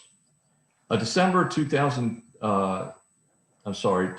31st, 2021 due date will reflect the most accurate information available, including actual FY 2021 revenue and expenses and updated independent traffic and revenue forecast. The MDTA has a long-standing history of submitting budget committee narrative as requested and believes that the restriction in these funds is unwarranted. Furthermore, the law enforcement service that the MDTA provides to Maryland Port Administration and Maryland Aviation Administration must be provided as a matter of national security. Now moving into providing background into our written response. If you don't mind, because the topics are very much related, for brevity, I like to address the points raised by DLS on pages 11 and 22 of the analysis together to help save time. On page 11 of the analysis, we were asked to comment on the rising levels of debt issuance and what the MDTA will do if the $3 billion statutory limit is met. And on page 22 of the analysis, DLS recommends budget bill language restricting $5 million in the MDOT budget for MDTA police reimbursement pending a report that includes financial projections through 2031. As with most state tolling agencies, the MDTA experienced a decline in revenue associated with COVID-19 pandemic. As previously indicated, MDTA took swift action to mitigate the near and long-term fiscal impacts of COVID-19 by reducing our operating budget, as I stated earlier. All these actions produce financial forecasts that meets the MDTA's financial policies, as Caleb mentioned, and is the foundation for the MDTA's AA credit rating, as Secretary Slater mentioned. Regarding the debt issuances, the MDTA does not anticipate reaching the $3 billion statutory debt limit in the near or long term. The debt issuances shown in the financial forecast are primarily related to the financing of two major projects, as Caleb mentioned, the Nice-Middleton Bridge and the I-95 ETL northbound extensions. As a matter of fact, if you look at Exhibit 6 on page 12, our future debt is nearly equal to the debt that we had many years ago when we had another two large mega projects. But both these projects reflected in the MDTA's financial forecast in June of 18 are accounted for in MDTA's near-term and long-term financial planning. When you compare our current forecast to where we thought we'd be in 2018, our debt outstanding remains at $2.4 billion in FY 2023.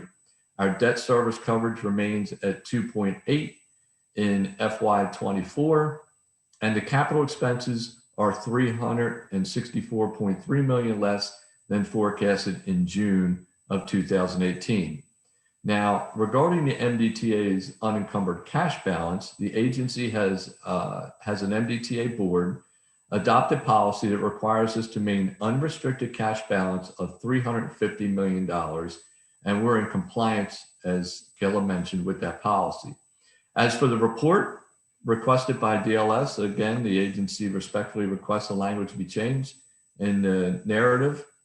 Again, we have a long-standing track record of submitting these budget committee narratives on time, and including the three reports we've already submitted to the budget committees on this very topic regarding MDTA's fiscal health. Furthermore, it's important to note that the law enforcement service that MDTA provides at the port and the airport are of national security. And lastly, the MDTA respectfully requests that the due date of the report, as I mentioned, be moved to December 31st so we can provide a much better information moving forward. With issue number 2, the I-495, I-270 public-private partnership, MDTA bond issuance. On page 23 of the analysis, DLS recommends that the MDTA comment on a certain report, the toll setting process, and how toll rates will be adjusted going forward. In an effort to begin the exchange of information and understanding of toll setting rates and process, on February 25th, Secretary Slater asked us to report and asked MDTA staff to present a report to the MDTA board members to discuss preliminary information that has been developed regarding the toll rate range and soft cap for Phase 1 South American Legion Bridge I-270, I-370. A brief summary of the key points to be discussed with the MDTA board included the toll rate setting process, are included in the agency's written responses, and I'd be happy to answer any specific questions you may have. And should you want to see the report that was presented, a full report, I should say, that presented to the board, along with the toll rate setting process, it's available on our website With that, I'd be happy to answer any questions that any of the committee members may have.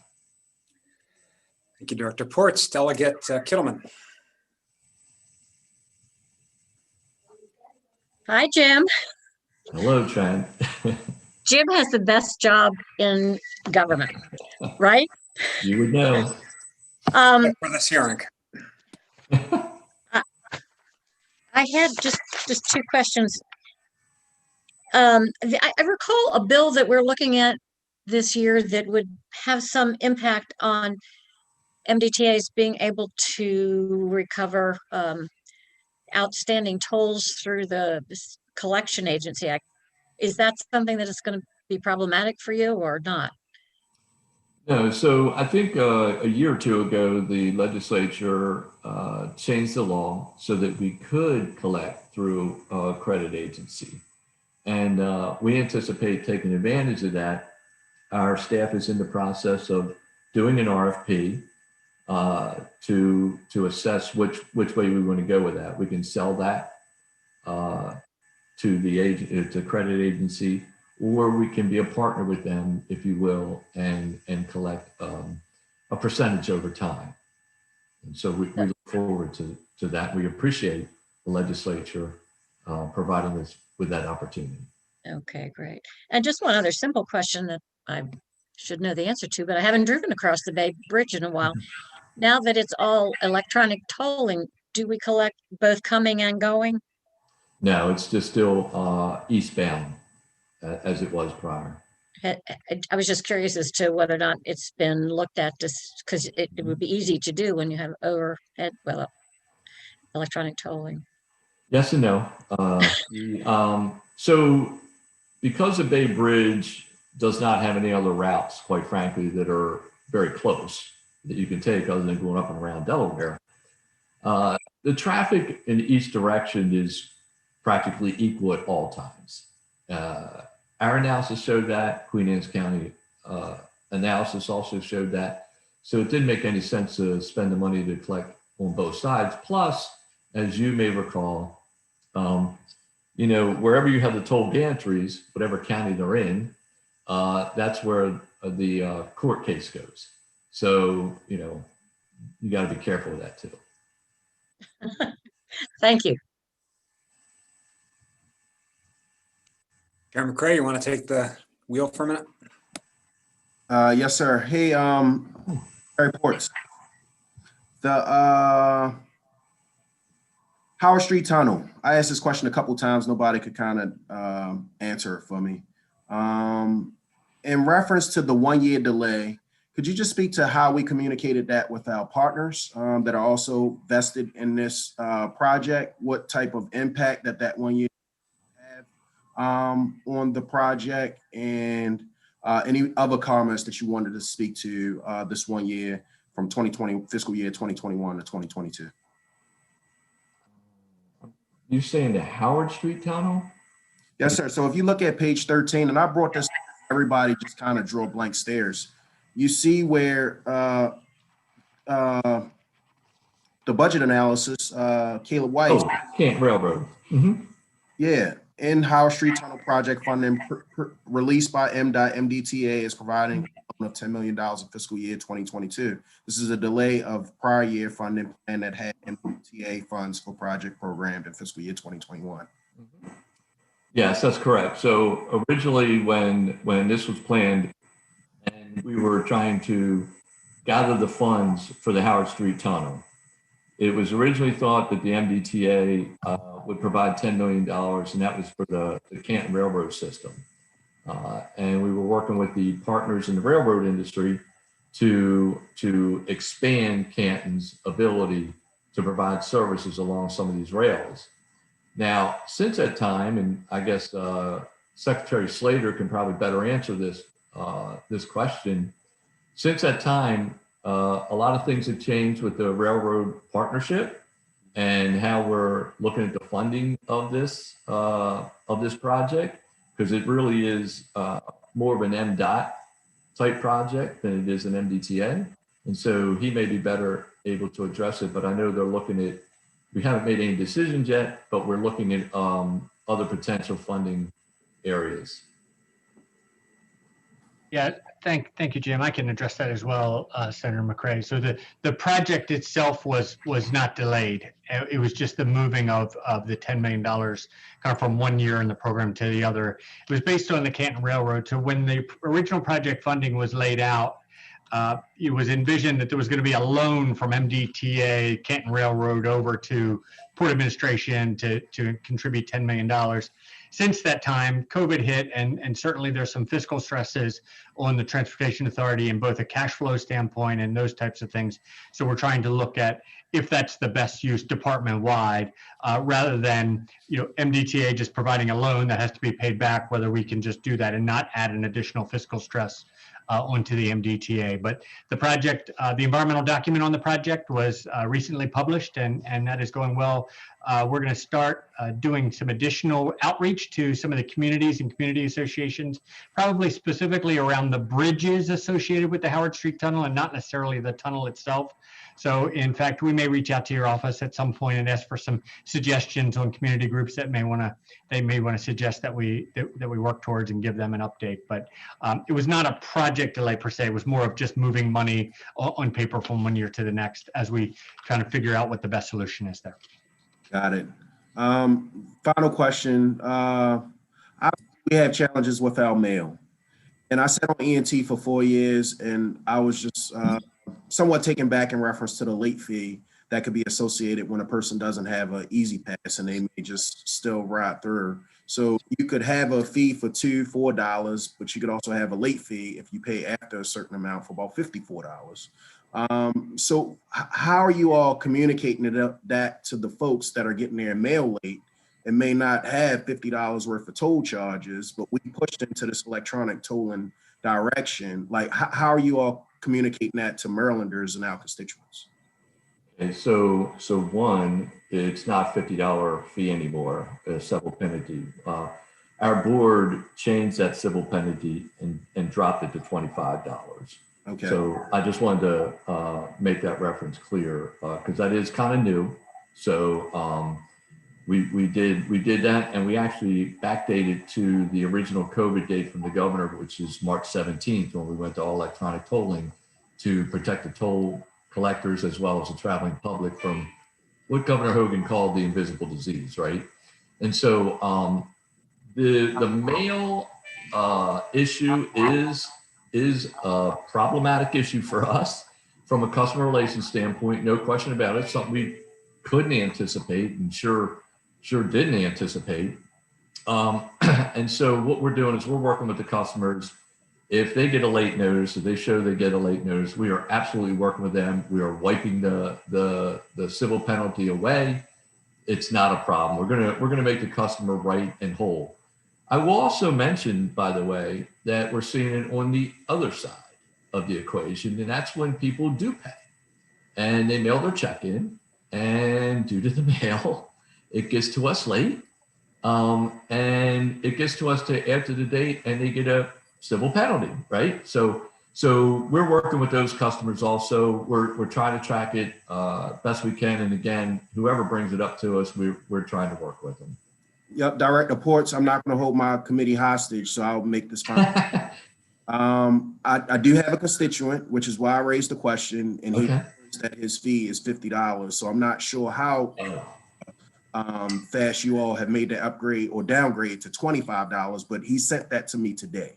Okay, so but I'll make sure that gets to your office, and I won't hold my. Yeah, please do. Now I mentioned we backdated to March 17th, so it was prior to March 17th, then it could be. That is true. But look, send it to us. We'll be happy to take a look at it for you, Senator. Yes, sir.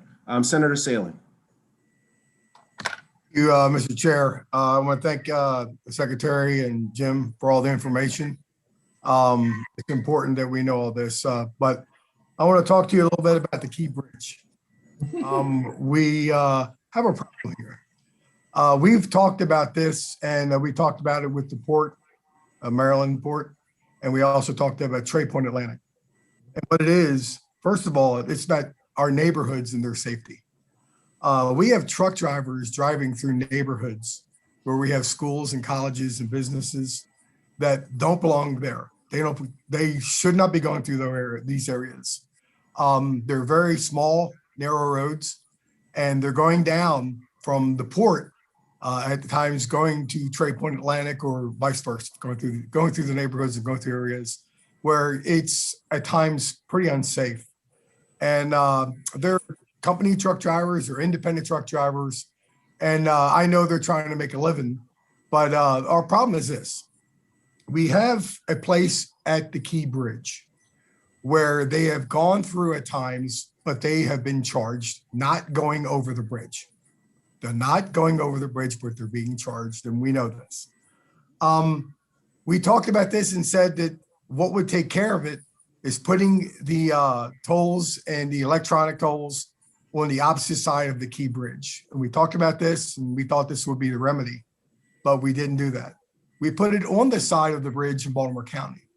And it's opposite. People, again, aren't going across the bridge, and they're being charged. And plus, they put an extra gantry underneath a bypass. And when they put that there, they're charging them there too. I don't understand that. And I'm trying to just get some answers for Trade Point and Port, but for our truck drivers. Our truck driver association is pretty big in the area, and they move a lot of cargo. They move a lot of stuff from the port and from Trade Point now, as they have road. So I just want to get back with them and see how we can remedy this. It is a major problem. I think my important issue is this: safety about our children, our moms and dads in neighborhoods. There's some homes, but there's schools, there's a community college, there's baseball fields, there's brand new homes further down in the peninsula, and these trucks are going through there. And we need to make sure that we can let them go down in an area where there's no homes, there's all businesses, they're far away from the road, and they can go around, not going over the bridge and not having to pay a toll. So I'm hoping we can remedy this. Is there some way we can take care of this, please? Thank you. So you've got quite a few questions in there. One is it is not a bridge toll. We need to make that up front. And you're right, they do carry a lot of commerce back and forth, and that commerce is very heavy, as you know, and it destroys some of our roads. So the reason that they're paying that toll is that they are using part of our facility. Okay, now I will say this: we reduced those tolls significantly for the truck drivers. We work very closely with Louis Campion, as you know. I've talked to him a lot, and we reduced it anywhere from 25%. If it's we charge $2 per axle. So if it was an $8 toll, it went to $6, 25%, and we charge them $2 per axle. Anywhere up to, for a 6-axle vehicle, a 60% discount. So we worked with you, we worked with others, and we gave a significant discount for that portion of the highway. But make no mistake, we have a lot of maintenance on that portion of the highway to pay for, and it would be unfair for the passenger cars to pick up that toll rate for the trucks that are impacting that area. That's one. Two, as far as going through the neighborhoods, we agree it's unsafe for tractor trailers to go through neighborhoods, and that's why most of the roads are tagged with no more than 3/4 ton vehicles. A lot of those are county roads, and quite frankly, that's an enforcement issue. And I'm sure that if the enforcement was stepped up, that would stop pretty darn quickly. And that's really the issue as far as that goes, because you're talking about people who are breaking the law. If they're breaking the law, that's not, it's a county road, that's not us. That is an enforcement issue. So we've worked with Baltimore County on that prior through the Turner Station area, as you know, and we beefed up the patrols there, and a lot of that stopped. And so there's other areas that they may be going to, but then we need to beef up the patrols in that area. So I would suggest we call the county executive and try and beef up that security and patrols in those areas. But again, we have a facility that runs for many, many miles, and usage of that facility again, the toll is not just for a bridge toll. It is not to cross the bridge. It's to use part of that facility. The fact that it's at the bridge is just a point that was picked a long time ago when they decided where to toll. That's about it. And I understand that it's toll road. I understand what you're saying, but I can say at the same time, I can go on 95. I can go other highways on those roads just before I go through the tunnels, and I can go up and I don't have to pay anything. That's my only problem. And we're hearing this from the Trade Point. Well, we're hearing this from Trade Point. We're hearing this from the port. We're hearing this from the Truck Drivers Association. And Jim, we appreciate them reducing some of the tolls, and we appreciate everything's done, but it's still a problem. Just to let you know, it's still a problem. It's still being brought up. And we're still trying to remedy this. We're still trying to work with them. And, it's important to know that, still, I understand the enforcement and our police officers need to do their job, but it's never going to change the fact that some of the truck drivers are still going through those areas, which make it unsafe. And I wish we could just say, this is the answer. These truck drivers aren't going to go through there anymore, but it hasn't been. So it's a very big concern for me and my constituents, my delegates. And we just want to try our best to do the right thing and make the right. And again, I think we've moved the marker, and I think we've done some good things. I think we can still do a little more, and that's all I'm asking, and I appreciate it. One thing I might suggest, I think Baltimore City has a camera for vehicles that are over a certain weight. I don't know if it's a continuation of Burning Road. Burning Highway or not. I'm not positive. Probably Burning Highway. Name of the road, but it's right above the Royal Farm store, if you know where that is. Burning Highway.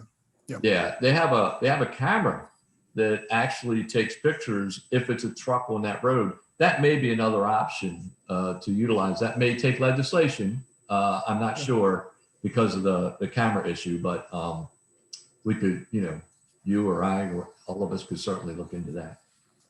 Thank you very much. Thank you, Mr. Sure, thank you. Thank you, Senator Selling. Vice Chair Krim. Thank you, Mr. Chairman.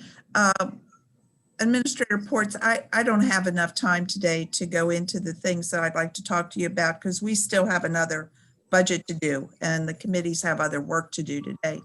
So I would like you to agree to meet with me to discuss video tolls and penalties. So don't take up the committee's time. Would you agree to that? Oh yeah, absolutely. That's easy. Okay. My staff will get in touch with you, okay? Okay, great. Thank you. Thank you. I'm less generous with the subcommittee's time than Vice Chair Krim, so I do have a few questions. First of all, you think July 1st for the report is too early. I think December 31st is too late. So what is a date where we will have good data that's a reasonable amount of time for you to do the report somewhere between those two dates? So could I get back to you on that, or could I ask Deb Sharpless to possibly answer that? She's our budget person. They would know much better than I would. It'd be great to have an answer right now. Deb? Hi, good afternoon. Deb or Chantel? There you go. Good afternoon. This is Deb Sharpless, Chief Financial Officer for MDTA. We receive our official traffic and revenue forecast late October to very, very early November. So we could require our updated traffic and revenue report to be in by October 31st. That way we will incorporate the updated traffic and revenue as well as actual fiscal year 21 revenue. So I guess that's halfway. Do you want November 15th so you have a little time to do that? We would appreciate that. We could incorporate the updated traffic and revenue and actuals, which we think would be more valuable to the committee. Great. So we'll work on coming up with a date that makes sense to provide us with the information in a timely manner, but one that gets us the best data. So thank you for that. A compliment for you, Executive Director, on the implementation of the video streaming of your meetings. And I think you're now posting agenda items ahead of time as well, which was an issue the first few meetings. So we appreciate that. The EIS for the Bay Bridge crossing came out. Yes. Great. Yes, correct. Yeah. So for a while there was all this talk that you couldn't release it because of COVID-19, but then it suddenly came out. So can you just sort of untangle for me what happened? Yeah. I was getting all of that through the media. So yeah, that's I was going to say that might be the problem. That I think they got a little mixed up on that one. Okay, so what happened was when we were speaking with the federal government at first, because again, it's a federal government process, right? So the NEPA process and all. So we have to follow their rules. And we had agreement with the district office that we could do virtual meetings. And so we had it planned. We actually had it scheduled for the first week in January.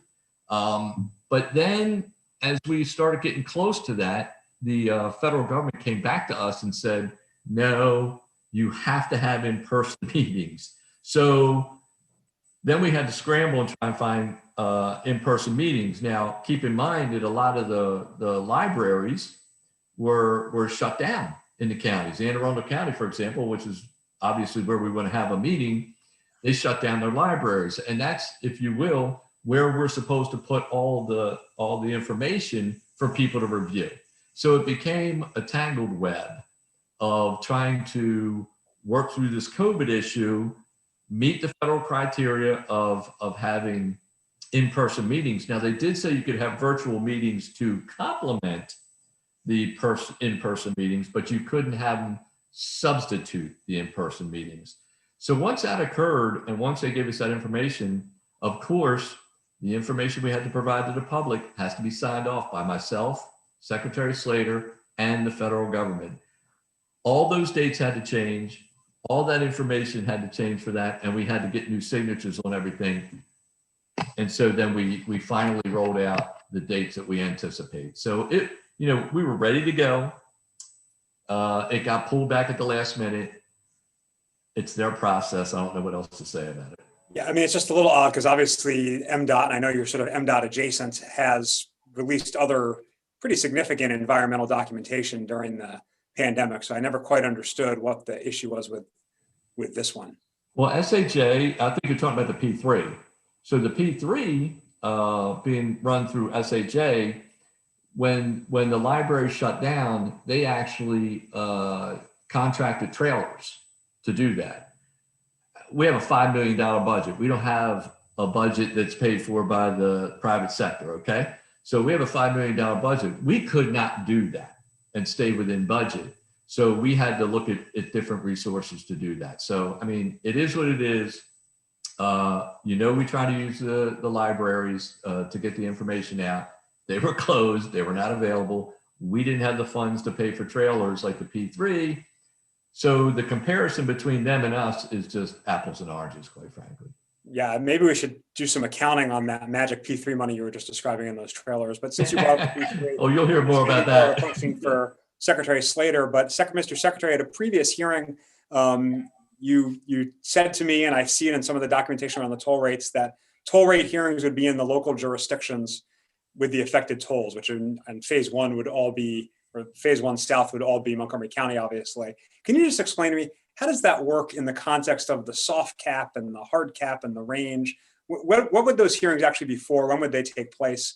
Would it be one hearing at the beginning of the 50-year concession? I mean, what does it mean in practical effects?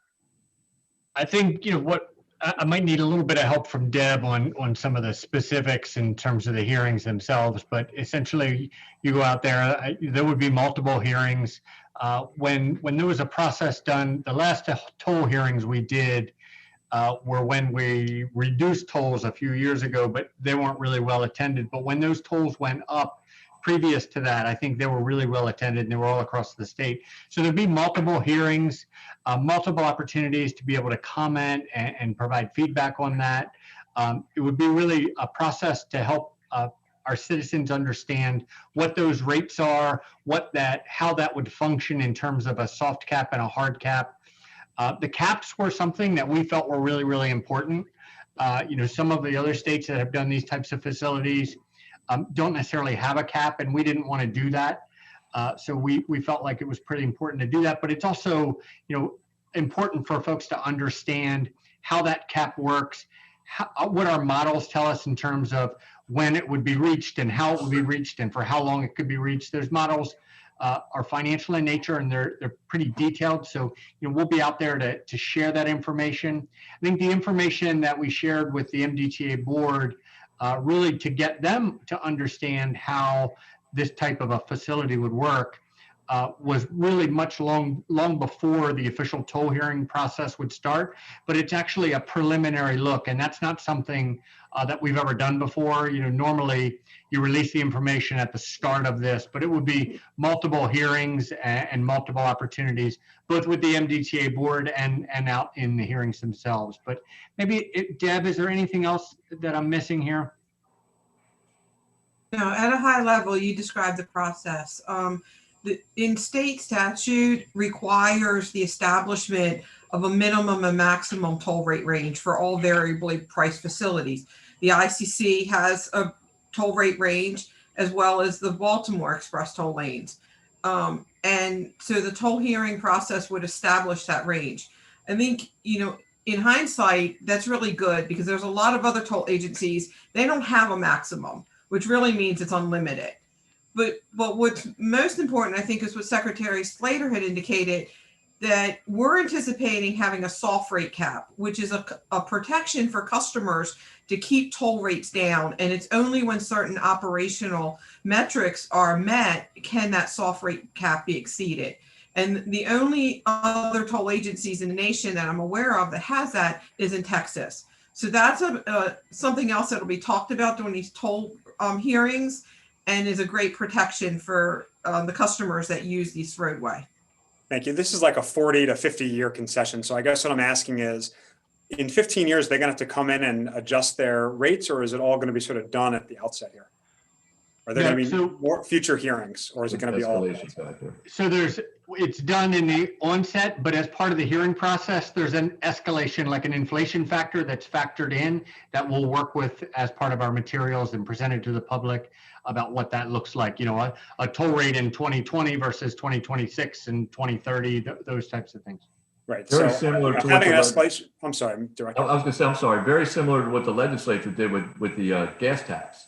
And yeah, no, it's actually a very good idea for tolls to have an inflation figure. Yours, of course, do not have that, Mr. Administrator. Sure. But I guess, so just to confirm, Mr. Secretary, the view would be that at some point in the next, let's say, couple of years, I'm sure you don't have the exact date, there'll be the round of hearings, and that will be it for the life of the phase development agreement and the section agreements that follow. For the section itself. So the one adjustment that we did make originally was the set of hearings was going to be for the full range of that larger managed lane study. We've now made a decision as an MDTA board that we're not going to do that, and we're going to do it just for that facility itself. So, you know, the toll hearings that will be out there will be just for the American Legion Bridge and 270, and then if there's ever the other pieces, would have to go through a separate hearing process. So yeah, I mean, it's very easy to see 20 years from now an enterprising gubernatorial candidate running on the high tolls and saying they're going to come in and do something about them, because we've seen that playbook before in Maryland. I do have one more question. I think this one is more for Director Ports, not on our favorite project. One of my colleagues, Director Ports, as you know, often asks about reciprocity agreements with other states on basically not paying their tolls. Is there any update on entering reciprocity agreements with some of our surrounding states to make sure we're collecting our toll revenue from their drivers enjoying the Bay Bridge or the Key Bridge or the ICC? So we submitted a report, joint chairman's report, to the committees, and explained that entire process as far as reciprocity. That report still stands. There has been no other further movement on that. It's the reciprocity issue is looking at the report, is a very complex issue, dealing with, you know, ours are civil penalties. Delaware has criminal penalties. Their penalties are way higher than ours. So are Virginia's, and Virginia has, I think, 15 different tolling agencies. And so the complexity of trying to get everybody on board with all these different reciprocity, it's a monumental task. And so we have not pursued it any further than what we did on the JCR report. Yeah, I'm skeptical that it's more complex than the issue we were just talking about in my last questions. Are there any other questions from my colleagues? Great. Well, thank you to the team at MDTA and Mr. Secretary and your team, and thank you, Caleb. And colleagues, we will now turn to the Maryland Department of the Environment, and rejoining us is our analyst, Andrew Gray. Thank you, Mr. Chairman. You should see on your screen the operating budget summary for the Maryland Department of the Environment's fiscal 22 budget. You see it decreases by $3.5 million or 2% relative to fiscal 2021. Moving to the managing for results exhibits, exhibit 1 reflects air quality measures, and you're seeing a good trend here. You're seeing despite an increase in temperatures in terms of days greater than or equal to 90 degrees in the Baltimore area, you are still seeing a reduction in the criteria of pollutants, and then you're seeing exceedances of the 8-hour ozone standard also come down. So it's a good sign in terms of air quality. The Maryland Department of the Environment is working on a number of fronts, looking at upstream air quality in terms of both actions with the EPA directly and then also through the Ozone Transport Commission. And it's also looking at potentially at some point joining, and it's currently supporting the Transportation and Climate Initiative in terms of transportation work on greenhouse gas work, which would in theory also have benefits for air quality as well. Exhibit 2 reflects the child blood lead status, and what you're seeing is another good trend here, that the number of children continues to increase in terms of the overall number of children being tested between 0 and 72 months. And you're seeing the reported exceedances of the blood lead standards, the more restrictive 5 milligrams per deciliter, and then up to the 10 milligrams per deciliter. You're also seeing reducing numbers or just reported exceedances. So good sign in terms of blood lead look there. And then for the final managing for result exhibit, exhibit 3 reflects Public Information Act and permit data. And just to point out, in fiscal 2020, there was a decrease in the percent of Public Information Act responses that were issued within 30 days. One of the concerns here was the shift from office work to at-home work, and then in terms of being able to access all the information.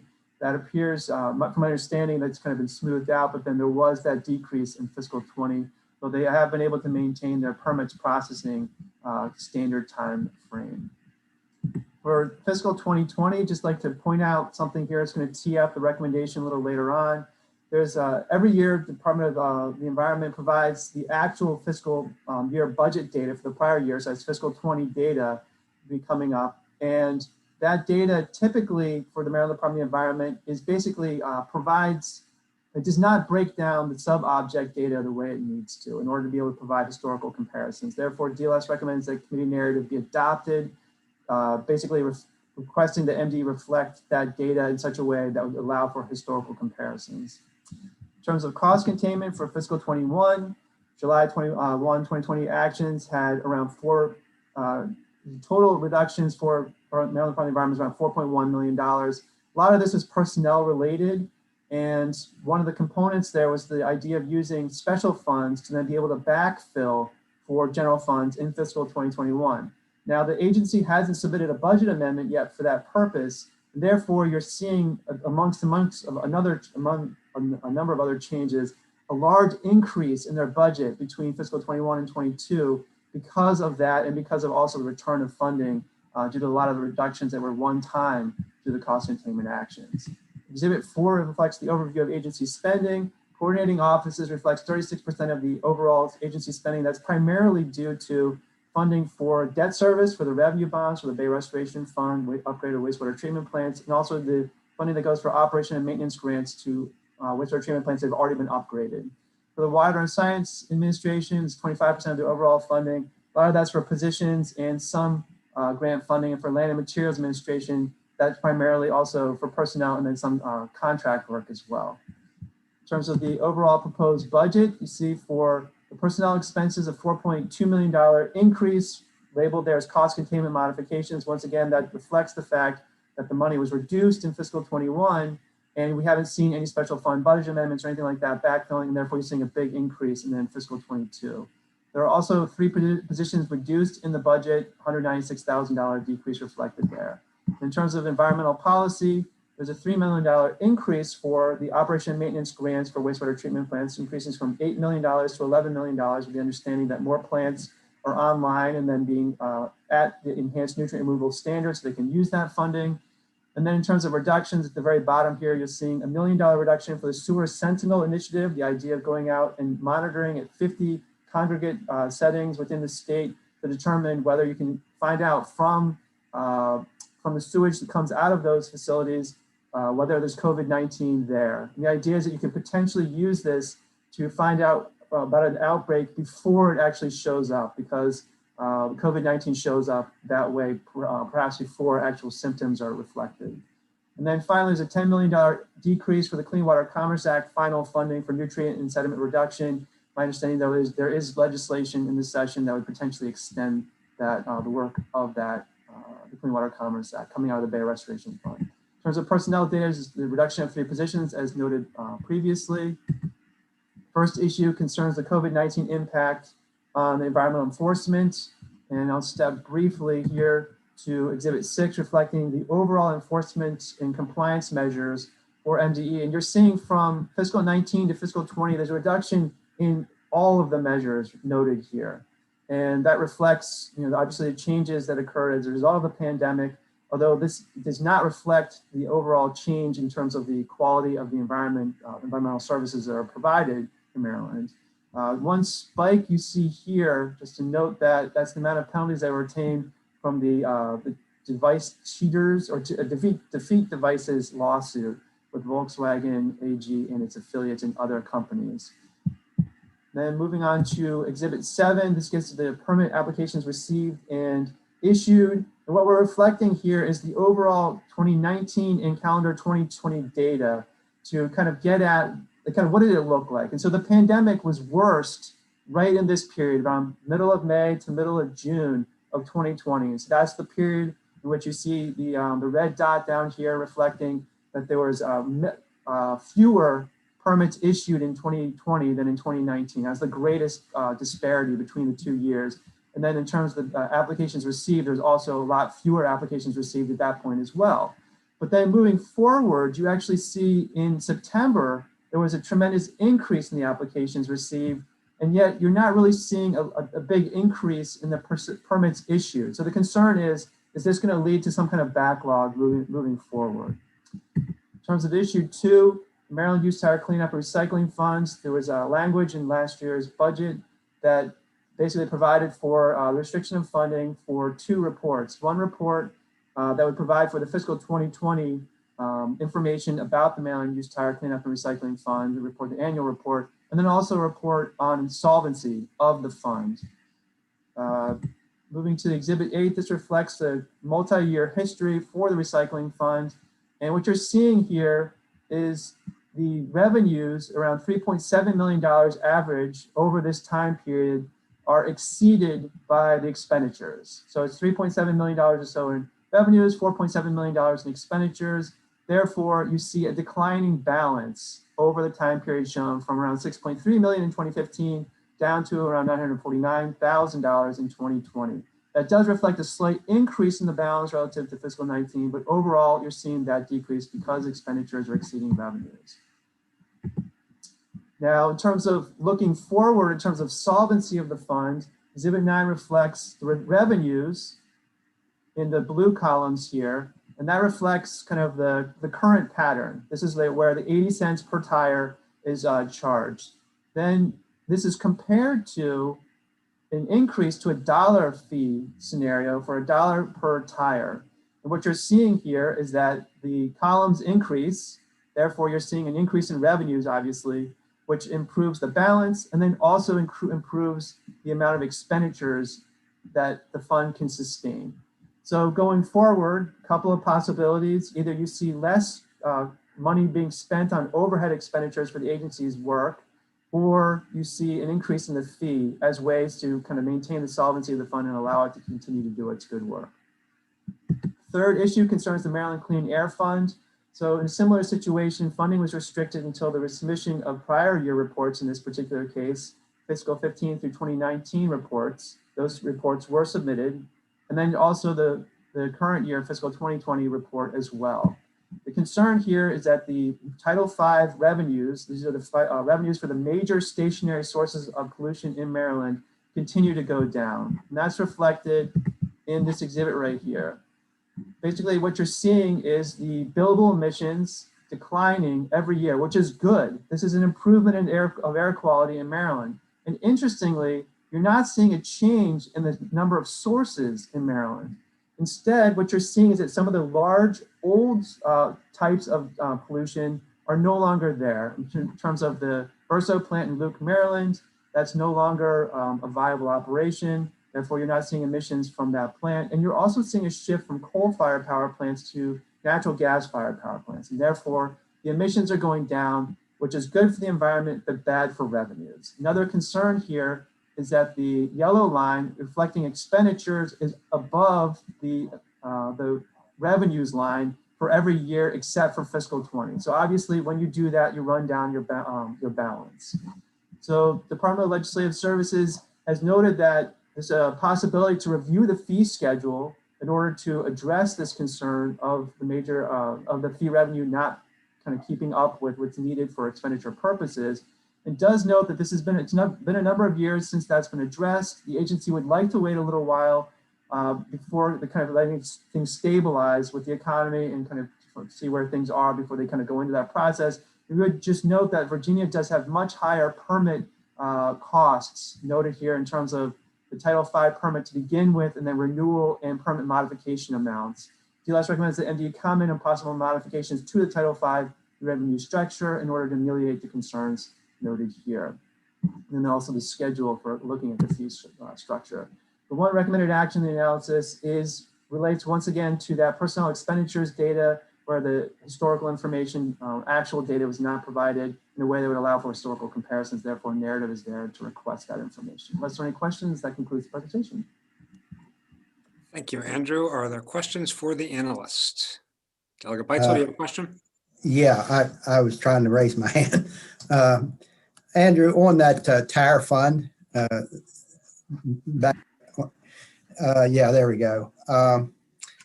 Has there been any money taken out of this fund over the years during economic stress and put into the general fund? It seems like at some point in the past, they've robbed some money out of this fund and put it into the general funds or used it to balance budget something. Am I correct in that, or is that not the case? This fund has been used in the past. I believe it was before the time period shown here. I could go back and check, but yes, Yeah. It has been used. But it was some time ago, maybe back in 2009 or 8 or something like that. It might have been around that time Call period. something being taken out of it, but that's nothing has occurred recently, right? That is my understanding, yes. Okay. And if I'm inaccurate about that, I'll get back in touch with you. All right, thank you. Thank you, Delegate Bitzel. Senator Edwards. Thank you, Mr. Chairman. On that same line of questioning the tire fund, I know we've talked about this for years and years, it's been in place for years. Do we have at any point in time, because this is basically go back and clean up old stockpiles of discarded tires, do we have any estimate of how much scrap tire is still out there that we're going to need to get out and get it out of the wherever it is and recycle it? Yes, actually, that information is provided in MDE's report, and I can forward that information to you. There's a lot of activity going forward. One of the considerations is there is additional work that needs to be done on scrap tire projects, but what it looks like is that MDE is doing an excellent job of discovering the responsible parties, and therefore the state is not necessarily responsible for the cleanups. But I can forward that report information to you, which has more detail on that. I'd appreciate it. That's a good thing. And I apologize, Mr. Chairman. For some reason, we cannot get the testimony that DLS presents. We've tried, and any of these, we can't get it. So I don't know where the hang up is there, but I hate to back. But on the Title V, you mentioned something, Title V permits, the polluting is down, but there's some concern about the money being generated. So if the pollutants are down and this is what they're supposed to monitor, why would they need more money anyway? Well, the idea is the monitoring needs to be ongoing. And then any new sources that come in need to be monitored as well. So the idea is that there's sort of fixed costs that you have to address despite a declining revenue base. So I guess in theory, excuse me. Go ahead. So I guess in theory, if there could be efficiencies perhaps with technology that might be able to address something like that. But at this point, there are fixed costs for the work that needs to be done in terms of the personnel, in terms of monitoring devices. And so therefore you have the costs that are ongoing despite the declining revenue source. I don't know. This is a problem that all states are addressing. Situation, but Versa is totally shut down, so they wouldn't be monitoring anything there, I don't think, other than the part they're in a lawsuit with, but that pollutante's coming from the West Virginia side, not the Maryland side. Although I'm sure we're monitoring the river since we own the river to the high water mark on the other side. So I'm just wondering why, if you get situated, I don't know if there's any other situation in the state where a plant is totally shut down, that you wouldn't need any more monitoring versus new ones starting up.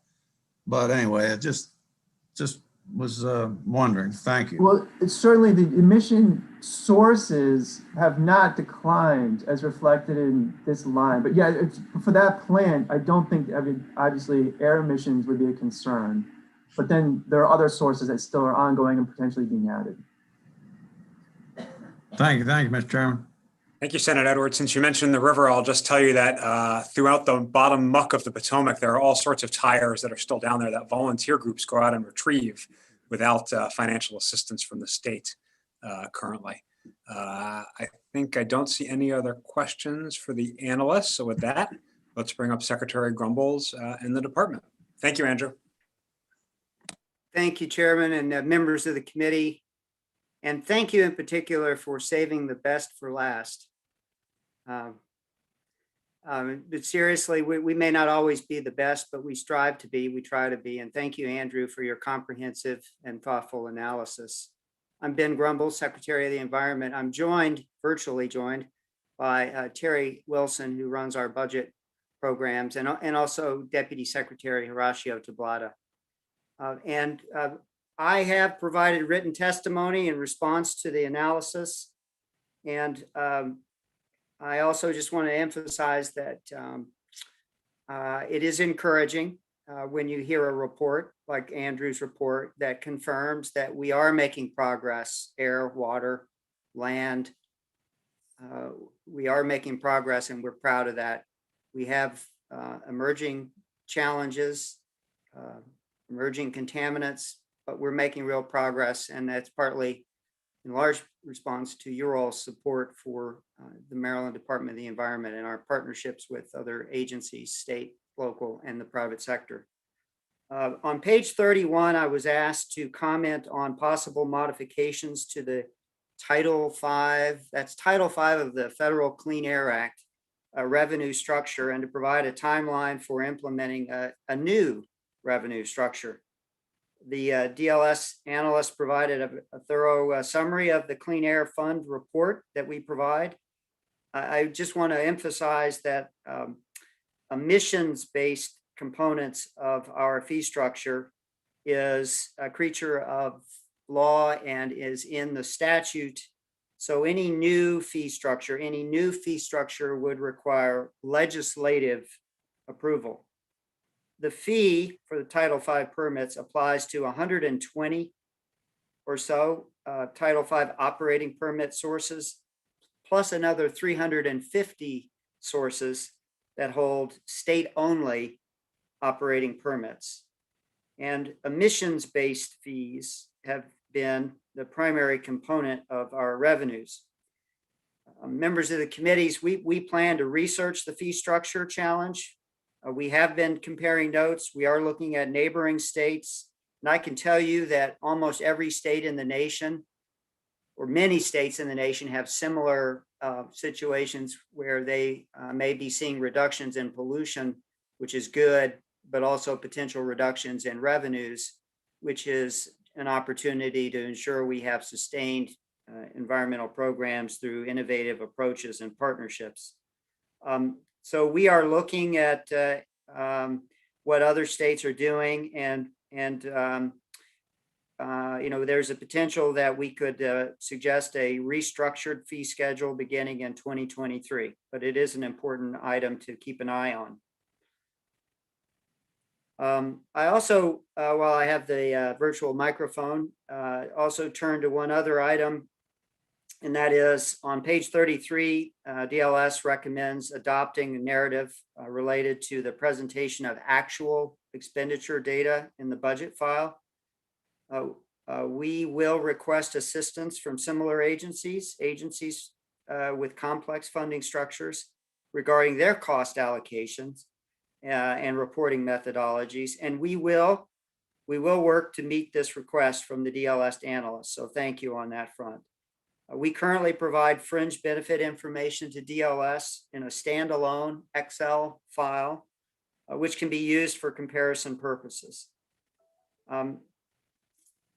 Mr. Chairman or members of the committee, I think that is responsive to the items that you wanted me to speak to. We appreciate your continuing support and the thorough analysis from DLS, and I'm happy to turn to members of the committee for any follow-up questions or comments. Thank you. Thank you, Mr. Secretary. Vice Chair Krim. Thank you, Mr. Chairman. So as long as Secretary Slater is no longer on the line, I can tell you, Secretary Grumbles, you are my favorite secretary. Well, I'm so happy that you are here. So as Chair Corman has talked about, we have this. Hold on a second. Isn't Secretary Schultz from Frederick? Well, I don't get to see her as much as this. Just trying to take care of your politics, man. Okay, all right. She's a special secretary, very special. Yeah. So we have this telework bill, and I know that because our traffic congestion had gone down, and mostly from the stay-at-home order from the governor, our traffic went down 52%. That was the statistic that came from MDOT. And I know that you also said we had like a positive impact on our air quality also.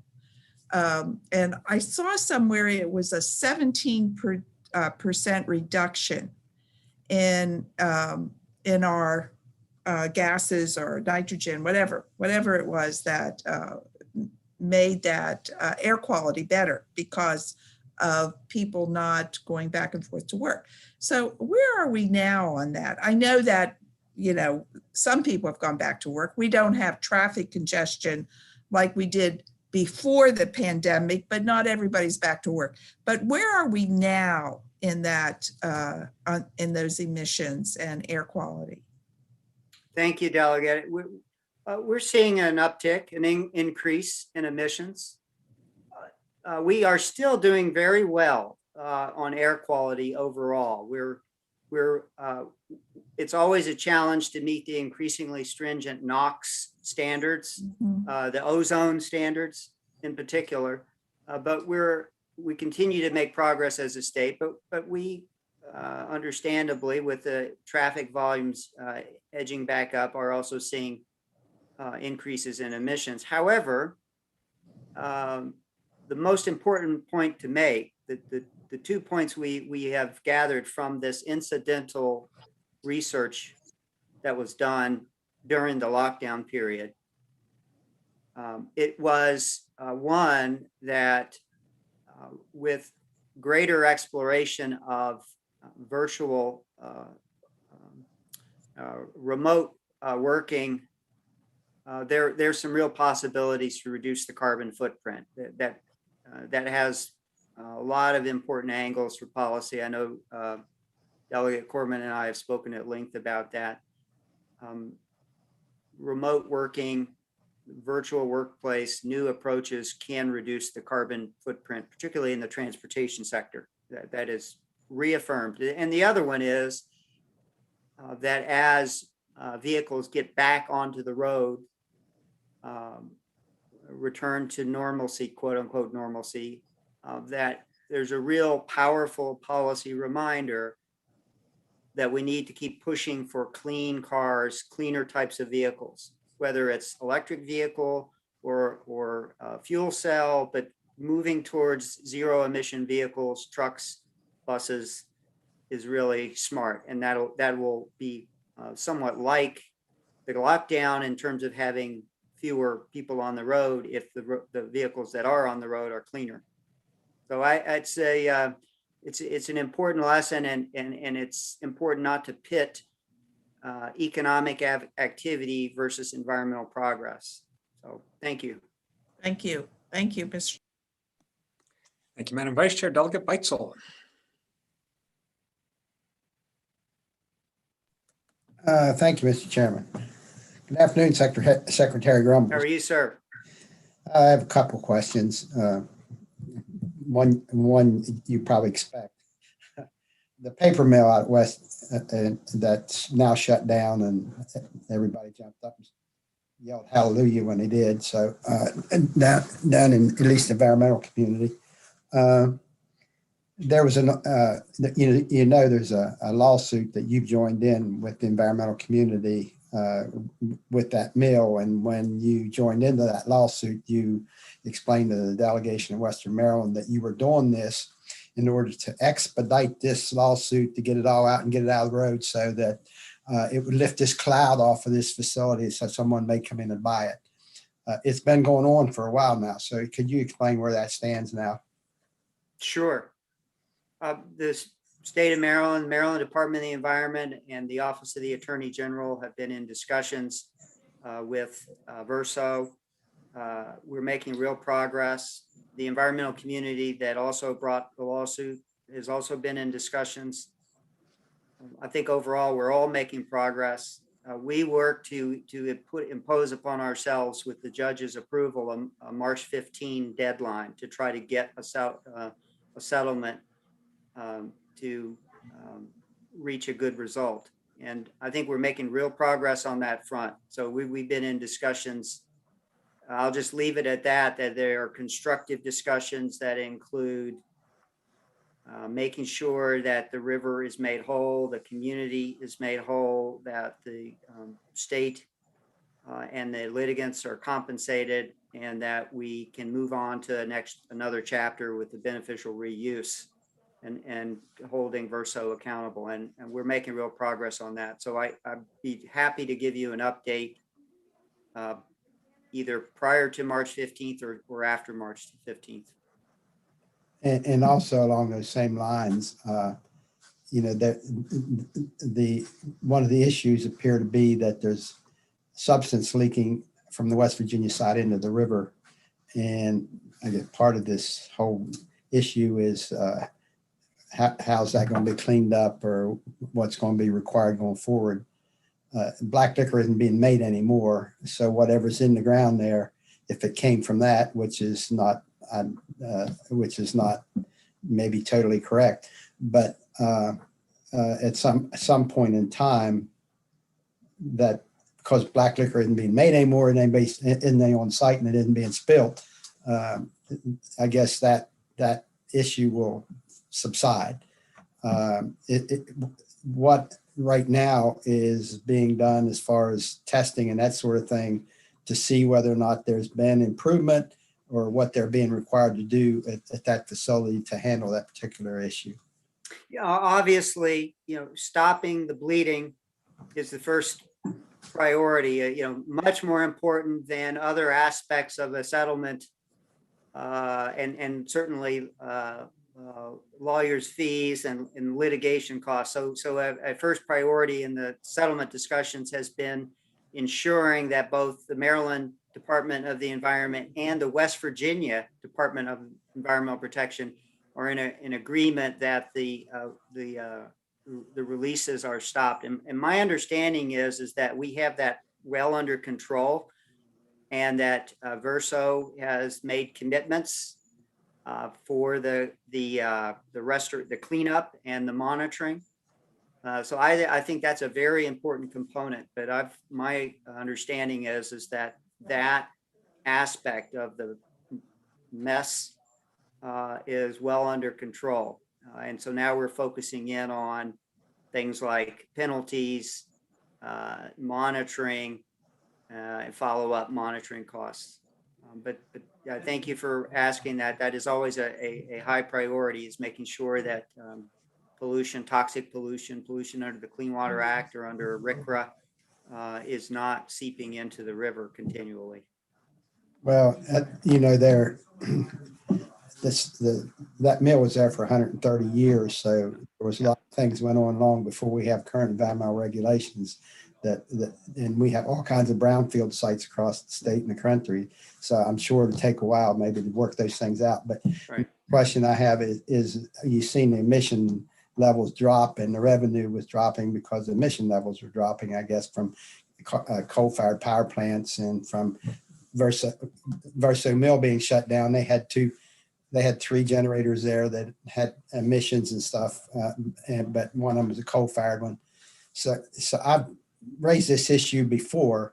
Obviously the object is you can't shut down all coal-fired power plants overnight and immediately we wouldn't have electricity.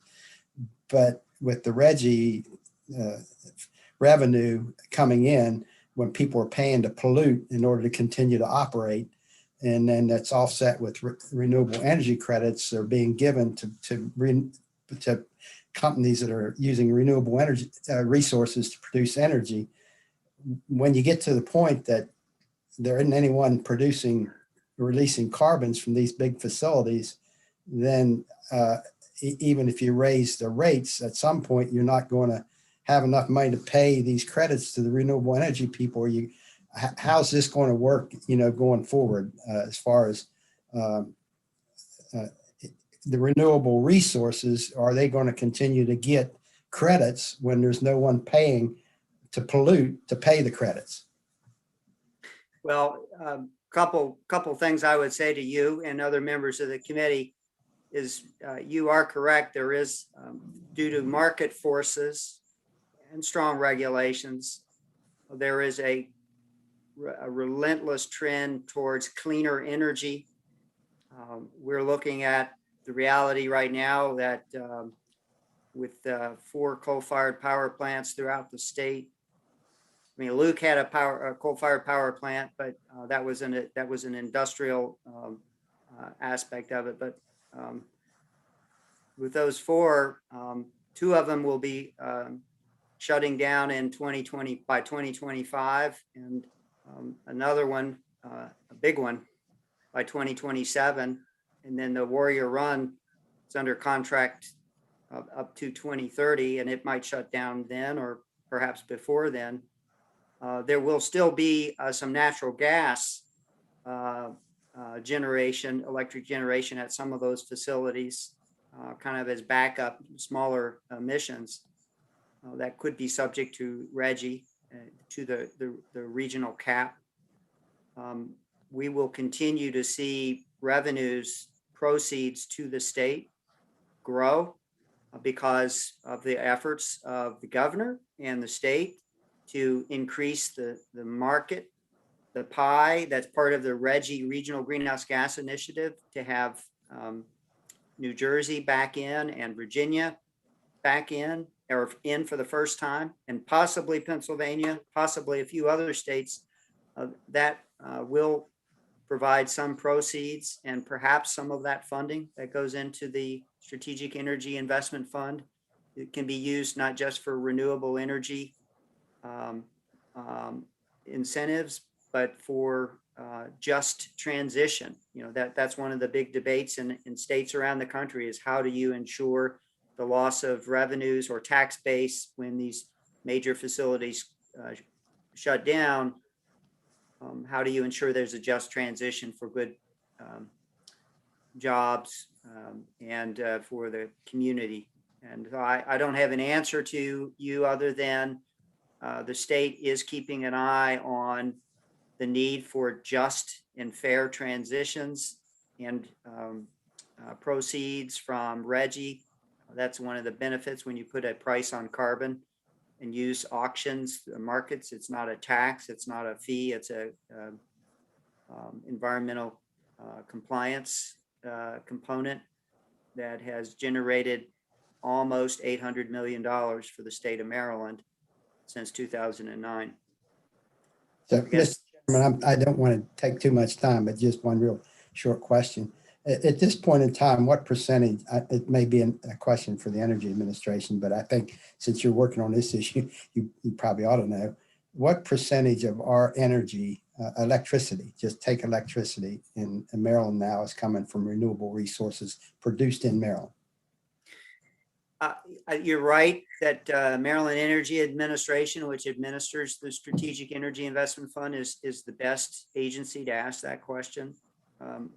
Since we're intimately involved in climate change and greenhouse gas reduction, the short answer is it's a far smaller number than we would like, which is why the governor has continued to emphasize more homegrown, clean and renewable energy. It's a small percentage that needs to grow, and we need to figure out ways to do that so we're not sending subsidies out of state for solar or wind in other states. So it's a small percentage, and I know the Maryland Energy Administration would be able to provide it to you. Thank you. With Thank you, Mr. accuracy. Delegate, I bet Thank you, Tanya Mr. Zimmerman can help us get that information for you anytime you want. Yeah. Senator Salink. Thank you, Mr. Chairman.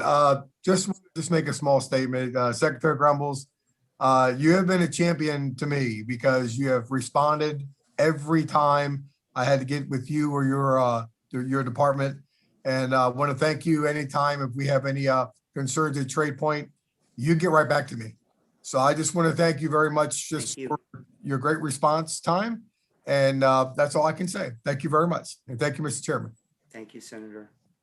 Thank you, Senator. I have one, I think, hopefully brief question. Secretary Grumbles, are you familiar with the Commission on Environmental Justice and Sustainable Communities? Absolutely.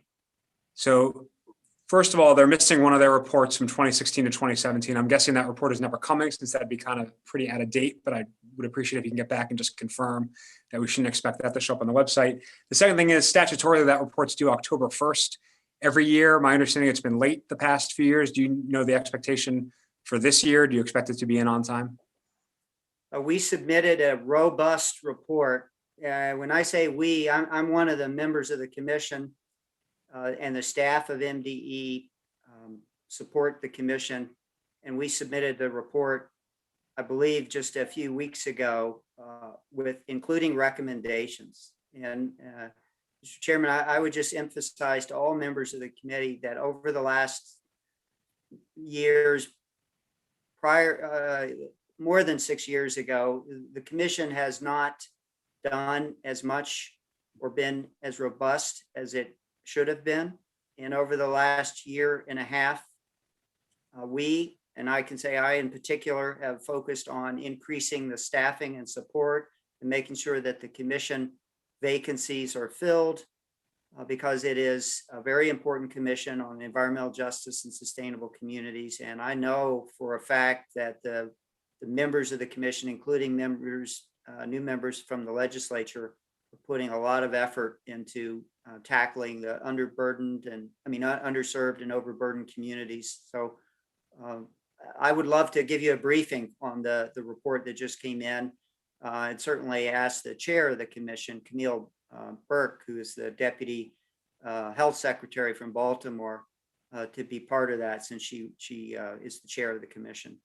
So thank you, Mr. Secretary. It is a robust report, and I appreciate your commitment to it. I'm just asking on the ministerial action of the deadline for the annual report. So their deadline's October 1st. Should we change that deadline? I mean, what's the, should we expect a report October 1st? Should we expect the next report next January? Yes, you should.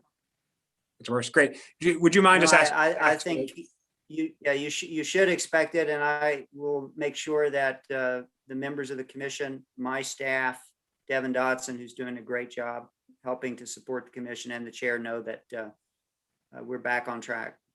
Great. Well, I appreciate that. And hopefully maybe during the interim, we can actually do a substantive briefing on the report, because I agree it is quite. That would be great. Appreciate your commitment on that issue. Are there any other questions from my colleagues? Great. Well, thank you again, Secretary Grumbles, to you and your team. I know Senator Salink speaks for all of us with our appreciation for your work. And with that, to the members of both subcommittees, I believe Chair McCray had to step off to another meeting. So I'll say on behalf of all of us, thank you very much, and we are adjourned. Thank you.